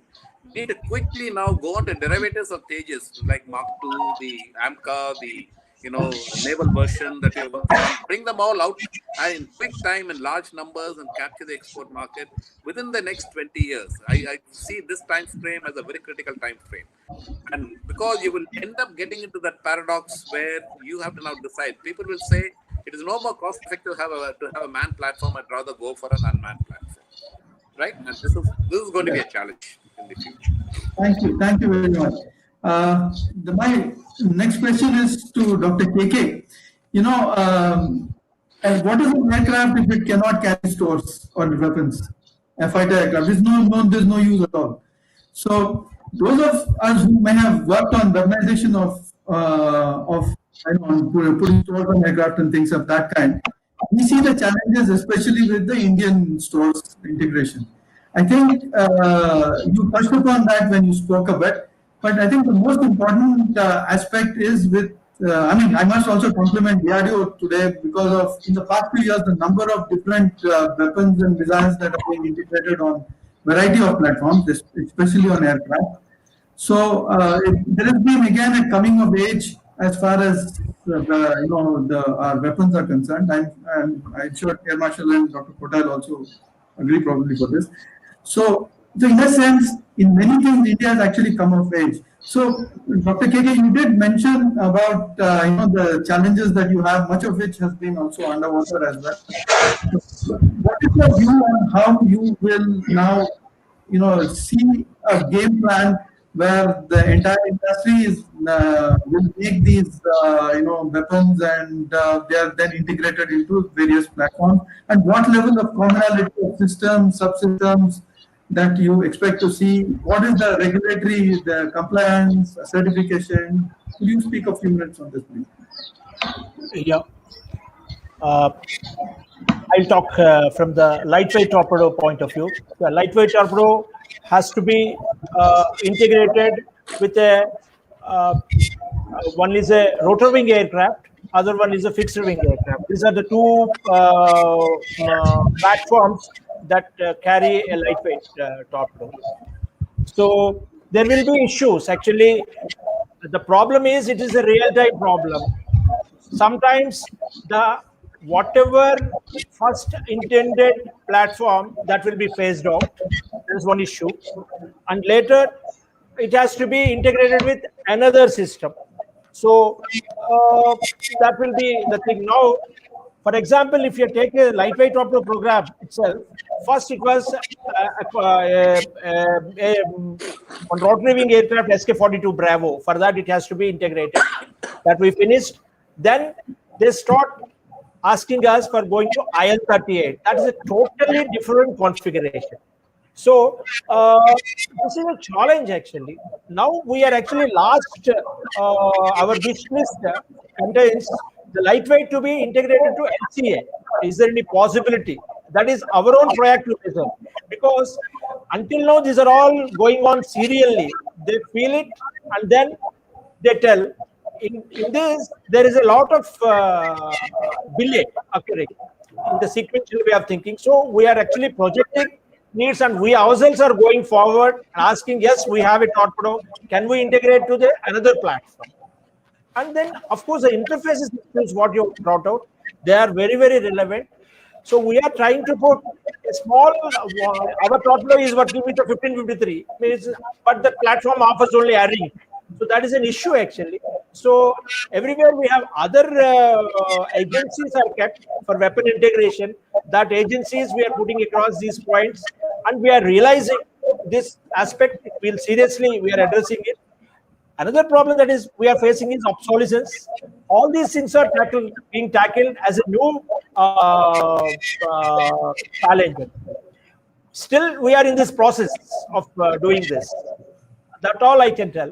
Similarly, on the ship side also, they have wanted to be attached to various varieties of ships. The requirements will be coming in real time, especially in naval side. Actually, the requirements will be multiple, and we are addressing it slowly. This is a challenge, as you rightly told. Still, we did not get a full solution, but we are in this process. That's all I can say. Thank you very much, Dr. KK. Ravi, shall we ask Air Marshal and Dr. Kota to make a few final points and summarize, and you can take over? No, I think there are some questions from the audience. Okay. I think we can pose those questions and then summarization can happen later. Thank you. Thank you. Okay. Thank you. Yeah, thank you, Satish. So a few questions, sir. I think I'll read out the question and then appropriate panel member can address, including Satish, because he has a lot of experience. Given LCA, a non-stealth fighter is about to enter service as US retires its first stealth fighter. What is its relevance and purpose today in the world of stealth? Sir, Kota sir or Matheswaran sir can take up this question. Should I repeat the question? It is already there in the chat box. I think if you open your chat boxes, which is nothing but the left extreme okay. symbol. So I'll repeat the question. Given LCA, a non-stealth fighter is about to enter service as USA retires its first stealth fighter. What is the relevance and purpose today in the world of stealth? Dr. Kota, you can. Dr. Kota, sir?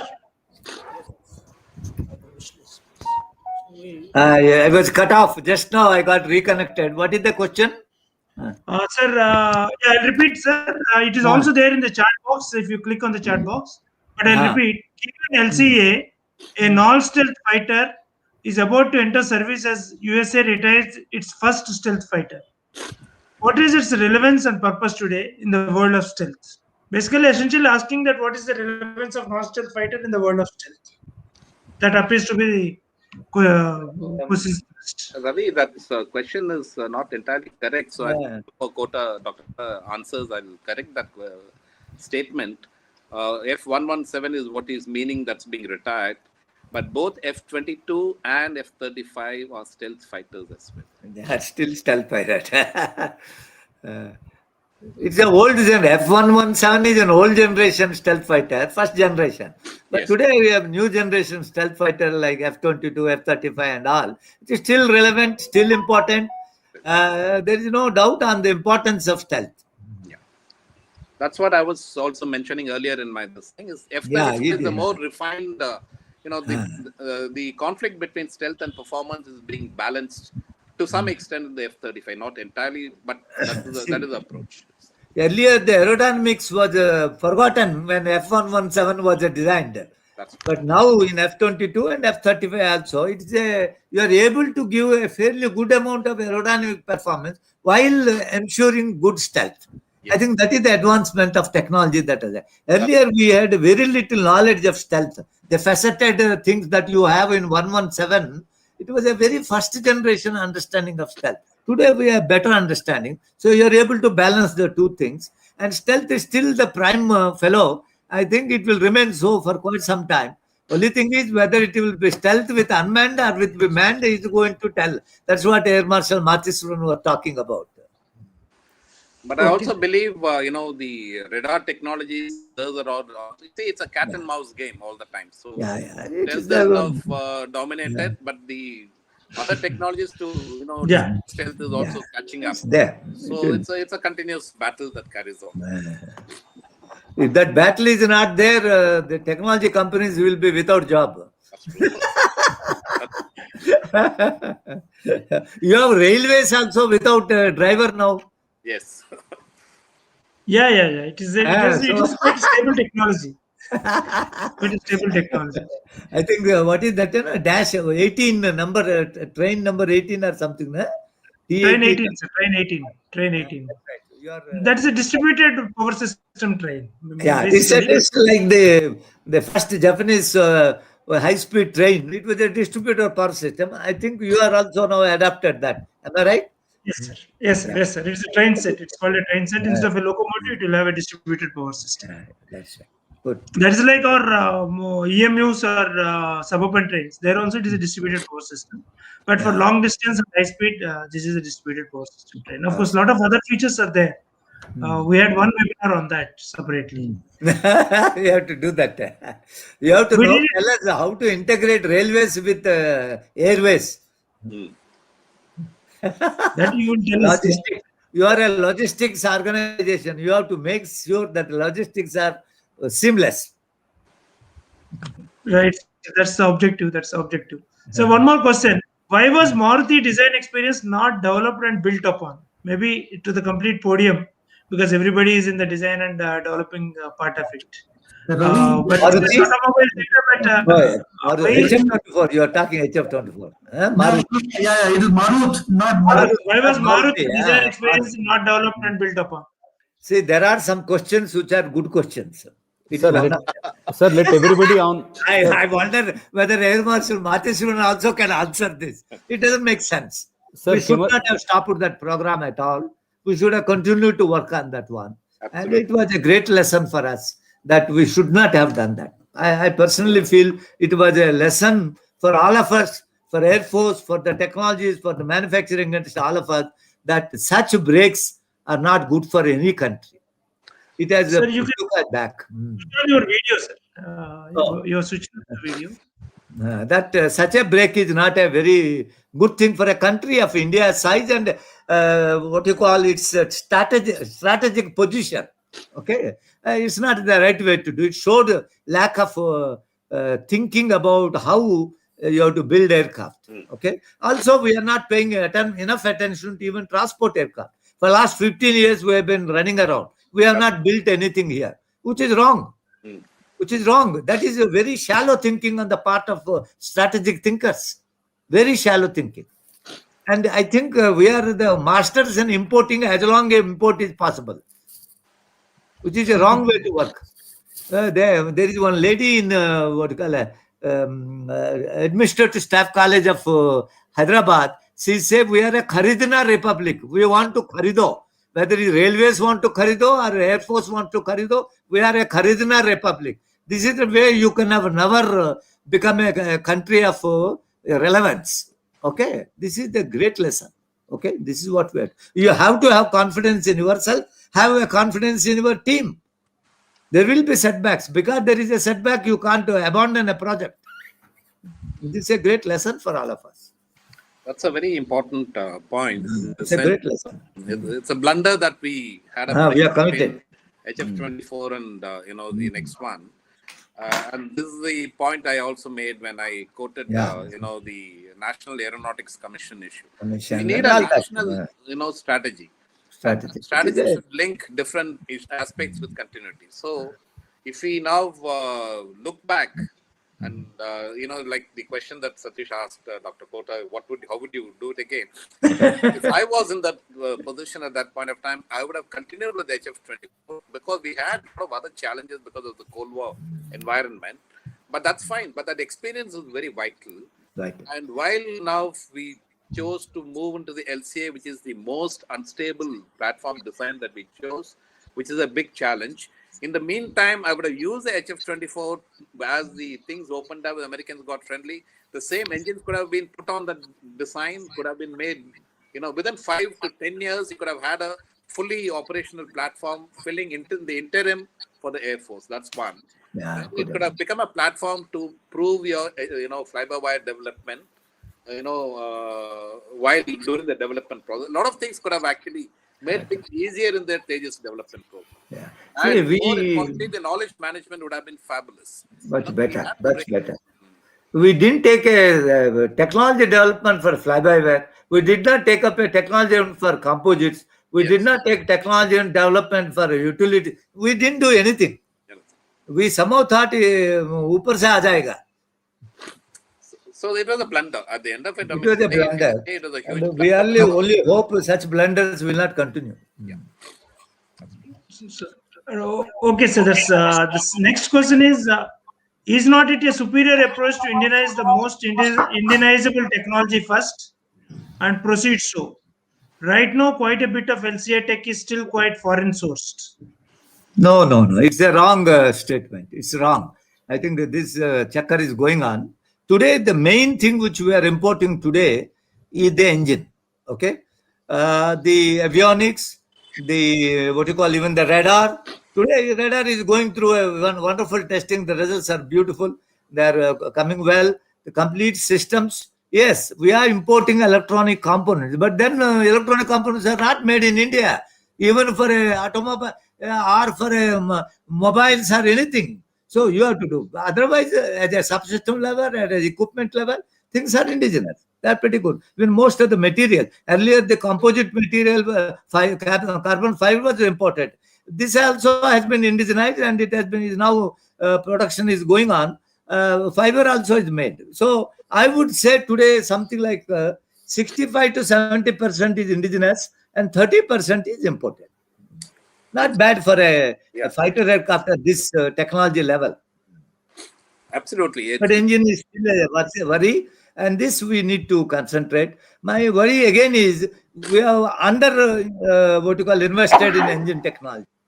We are not built test facilities. We are not built any. See, test facility will cost you about 5,000 crores, but you have to spend that kind of money.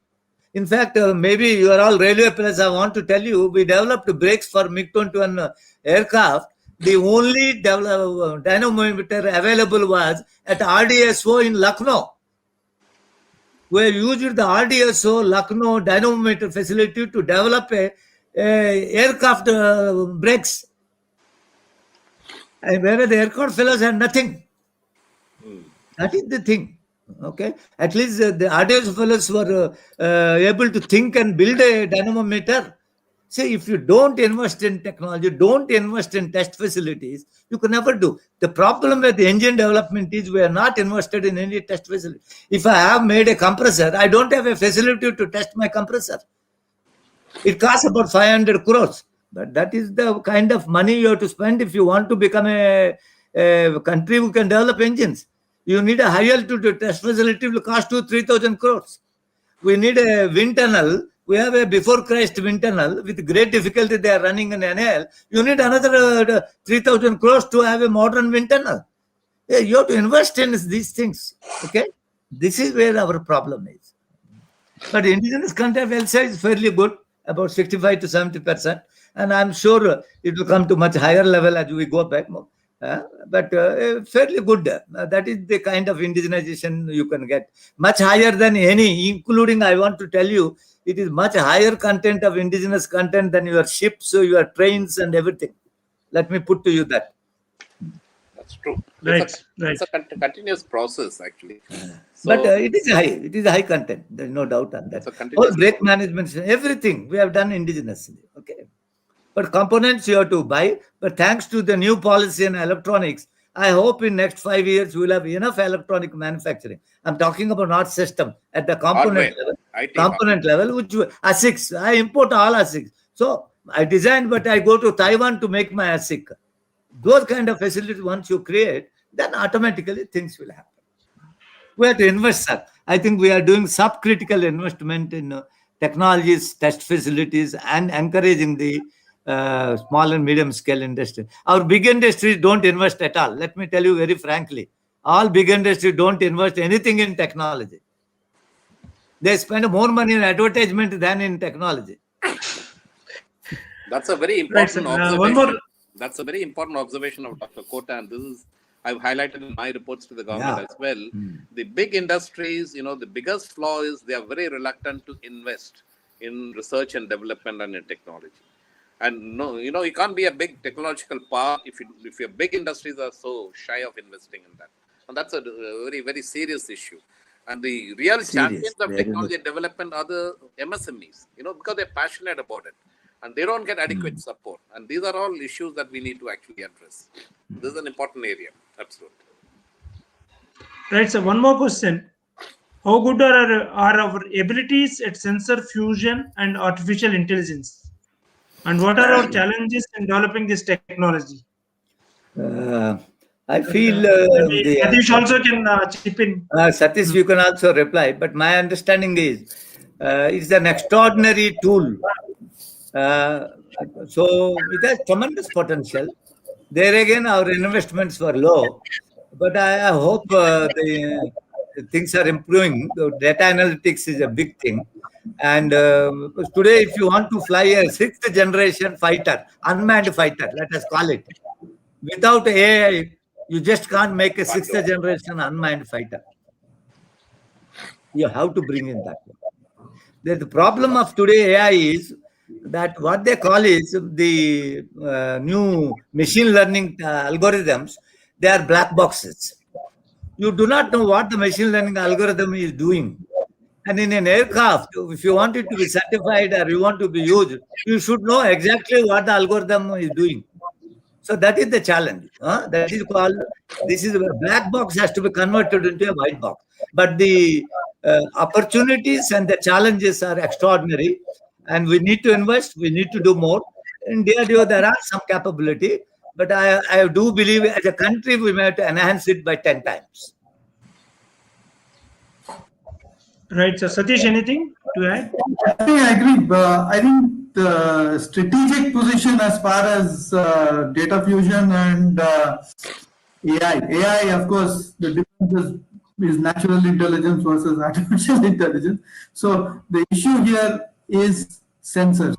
It is the fact that what is the technology position of sensors, and if there has been a lot of effort done in terms of sensors before. I mean, on the strategic side. But in fact, the story of sensors is the economic story of economics of scale and things like that, and how widely it has a spin-off and spin-in. Actually, the more important thing is spin-in as far as sensors are concerned.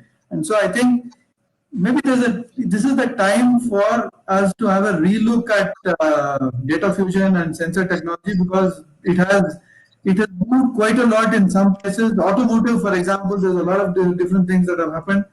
And so there is probably a need for a new national relook at this with the new AI policy coming up right now. That's my point. Thank you. Absolutely. Anybody else would like to add? Sir Matheswaran sir or KK? Otherwise, we'll go to the next question. KK, just wait. Matheswaran sir will come.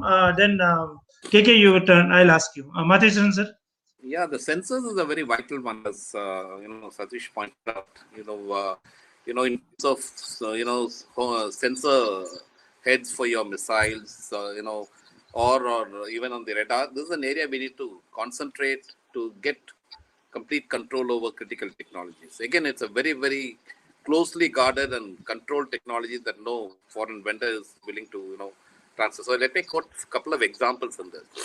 So in the inertial navigation system, we have critical components which are gyros and accelerometers. And we were dependent. For the Jaguar, when we bought, we had a second generation navigation system. And between AST and the industry and the researchers, we put together the concepts. We developed over 10 years and extensive flight testing. And we brought in a system called digital navigation system called Darren on the Jaguar. We made a mistake of not keeping the complete control of the technology within us. The assistance and collaboration was from a French company called Sagem. Sagem gained immensely at our expense, and they became owners of that technology, and they became world leaders in that technology subsequently. This is again not having thought about the strategy correctly. That's one mistake we made, but we've learned from that. That is one. But those sensors are extremely important. In the gyros, the accelerometers and gyros are extremely important. So when I was in Air Headquarters, now the HAL asked for assistance to put out a tender, global tender for a inertial navigation system collaboration with world leaders, and every one of them replied saying that because the core technology asked for were in the accelerometers and the gyros, and they said these two are no, it will never be available. And this is the message you get. So in certain critical areas, you have to invest. You have to create.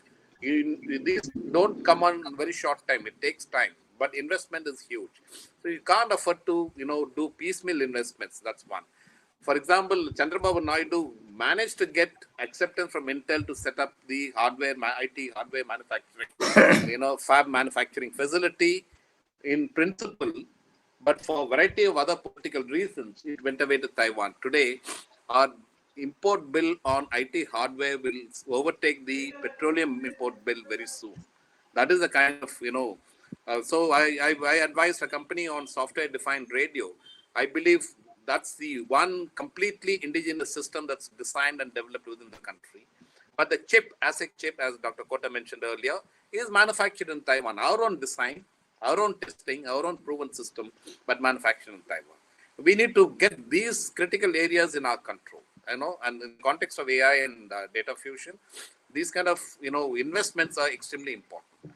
If you invest in clearing an engine, which is the most complex technology development program, and you only give 600 crores in 1989, and I believe in 1989, the government should have sanctioned close to $2 billion for that at that point of time. You will take 30, 40 years, you will still not, crack the issue. So I think this understanding needs to be very clear at the political leadership and strategic leadership levels in their minds on how to actually push technology developments in the country. Okay. Thank you, Matheswaran sir. Over to you, KK. I thought the question is for the sensor fusion. Yes, sensor is a challenge. Whatever but a fair amount of work is going on in sensor fusion. While it is a challenge, a lot of good work has come. Yes, sir. Yes, sir. Actually, last week only we have presented in our own. Excellent capabilities existing. But what happens is when we are running the drones, etc., they use the already available cloud computing facilities for running those things. The learner, as you rightly told, the black box has to come to white box. Whereas when we are going to underwater systems, actually last week only we had a discussion on this. We cannot use those already available IoT things. That means Internet of Things, whatever available tools. Some work groups are working on them actually. The deep learning tools, they're all available on Python or the other things. What they will be taking straight away and they're using in the drone systems. But that is not the thing what you are talking about. For the statistic systems, you cannot do. Same question, how a deep learning algorithm will be validated. That is a point of debate. Last week only we had a brainstorming session about especially this particular thing.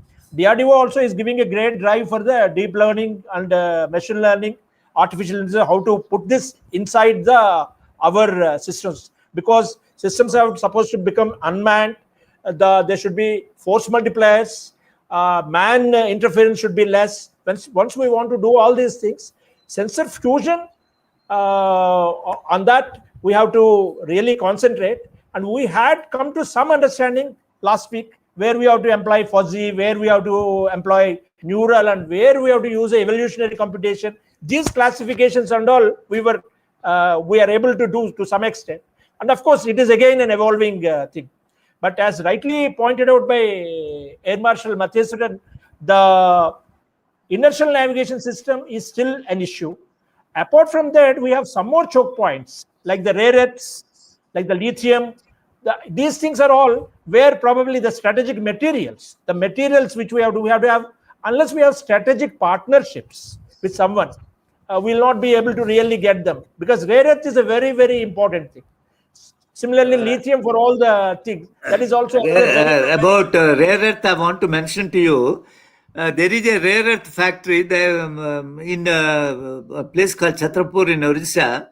They are happily exporting all the material instead of converting that into downstream products. That's true. Exporting to make China the biggest export, power. That's absolutely. See, China has the largest concentration of rare earth, but next largest is in India. But we are not making products. See, this is where a strategic thinking is required. Like China made a statement 30 years back, if petrol, Middle East is the owner of this gas, petrol and diesel, this kind of thing, rare earth is China, and China can choke you. Yes, exactly. But you have rare earth raw materials, but you are doing nothing. That's true. Why you are not doing anything? That is the point. That is called strategic planning. That's true. Absolutely. That is strategy. Not just making fighter aircraft or torpedoes. Raw material onwards, you have to look at it. Yes, exactly, sir. Exactly. That is what I'm also. Okay. Ravibabu. Last question, sir. Just last two questions, sir. Then we'll close. Experience and confidence gained in development and production of Tejas, after how much time the country can expect production of 6th generation stealth fighter aircraft? This is somewhat covered. If the funding is there, I do think we can do in about 10 years. But you will take 10 years. If somebody says he can do in 5 years, I don't think he is thinking of development, he is thinking of buying. Even to buy, you will ask Matheswaran, he will tell you, even to buy will take 7 years. You ask him how much time it has taken to buy Rafale? The Rafale is, those kind of fighters are 20 years time frame. Even to buy. You want to develop for our own eyes. Even to buy it takes so much time. See, our people should understand in strategic thing what it means development. From a concept to development takes 30 years. 30 years. This is what happened in Rafale. This happened in European fighter aircraft. This happened in F-22 and F-35. You see the history of F-35. And now Satish says F-35 may go into back burner. See, this is how a country has to think. Sir, I have this last question from the audience, and then I have one more question, then we'll close it. F-35, this is a comment and a question also. F-35 is not a failure in any sense. It did have integration issues due to the distributed design and development. It's still cutting edge. US will not go back on it. Just your views and thoughts on this. It's it is not a failure at all. We have made it. I'll have to intervene on this. I think the F-35, nobody said F-35 is a failure. There is a mix and match thing that goes on in air forces, and the question was how much money they have, what are their budgets, how much should they pay F-35, and if they don't have the money, what else do they want to have? I think it is not to say that the technologies of the F-35 were a failure, or to say that the aircraft has no place in its inventory. Too expensive, that's all. No, I think, the important point is F-35 will overcome most of its challenges now. It will go into production. The production run will be 4,000 plus aircraft. But what is more important is, as Satish pointed out, is that the US Air Force fighter fleet will largely be just two types, F-22 and the F-35. And the F-22 will get replaced by the sixth generation that they work, whatever it is. But look at Indian Air Force. We operate something like 10 types of fighter aircraft. It's a logistical nightmare. And this is what we need to get into. So after Tejas, we need to get into getting the medium weight fighter or the Tejas Mark II, and probably just look at one more type. So the three types in over a period of time must also reduce to two. This is the kind of a national strategy you need to have. It makes ecological sense, it makes economic sense, it makes strategic sense. Right, sir. Thank you. Sir, before we end up not about Tejas, I just want to the audience to know about your regional transport aircraft and what is its status. 1 minute or 2 minutes, sir. Because that is relevant for most of us. So what happens, this is another case where analysis till paralysis is going on. We are still analyzing. We haven't got any money other than doing a small money to do some feasibility study and all. This is again a case where we are not investing. We are not taking anything. As a result, India is the biggest market for regional turboprop in the whole world. But we are not doing anything in that. We have already spent about 10 to 15 years just to start the project definition. That is the problem. And where is money for the technology? We have not put that. Okay, this is where the thing is. I cannot imagine a Air Force or Army or anybody without having a logistic. A transport aircraft is the logistics. How are you going to have a fighting force without logistics being taken care? You have to have that aircraft. After looking at fighter, the next is you need to look at a transport aircraft. And India is a big country where you do need hundreds of such transport aircraft. We are the biggest market, and we are only country in the world who are importing 100%. Unblemished record of importing everything. Right, sir. I just want to add to that part is for the military transport aircraft, we can go ahead and design, and Similac will certify it, and we take it in. But when it comes to civil aviation, and like you said, we've been discussing. There's a huge market within the country, but nevertheless, you still need to actually create a very viable, commercially and economically viable program as well. And this is where I think the government should have taken a decision. When we started this discussion on regional transport aircraft, I think it was 2012, in serious discussions in Delhi when we started off. The idea was to bring in a risk-sharing partner. That's how, no established industry in the world would want to see another competitor come up. So the only way to get him around is to bring him as a risk-sharing partner so that the sales become global as well. And if we've done that, we can actually, because you need to get a global certification and sell it to all the people all over the world. Now, Russia started a regional, given the kind of aerospace capability and wealth that exists in Russian industry, they decided to design a regional airliner, Sukhoi regional airliner. It went through Russian certification, but the airliners wouldn't buy it. It went through an accident as well. It wouldn't buy it. It had a French engine. On the other hand, the Chinese have now cracked. They've completed the full development of 919. But the 919 will have an EASA certification. They've applied for FAA certification. And they've got partners from the American and European industry as partners, sharing partners. That is how they'll put a challenge to Airbus and Boeing. So we, like Dr. Kota said, in the short, aircraft space, India has a huge market internally itself. But you also need to sell it to Southeast Asia, Africa. All those markets have to be kept in mind, and a very bold push needs to be given by the government for this. I think it's an opportunity. The longer we keep delaying, it's an opportunity that will be missed. My understanding is the partners will come provided development is funded by us. Yes. He will not put any money, industry will not put any money there. You have to put, but after once you are established, he will then become a true partner. So this is a move which we have to do. It is again strategic in nature. This is what we need to do. I do believe beyond fighters, transport aircraft is a big challenge for us.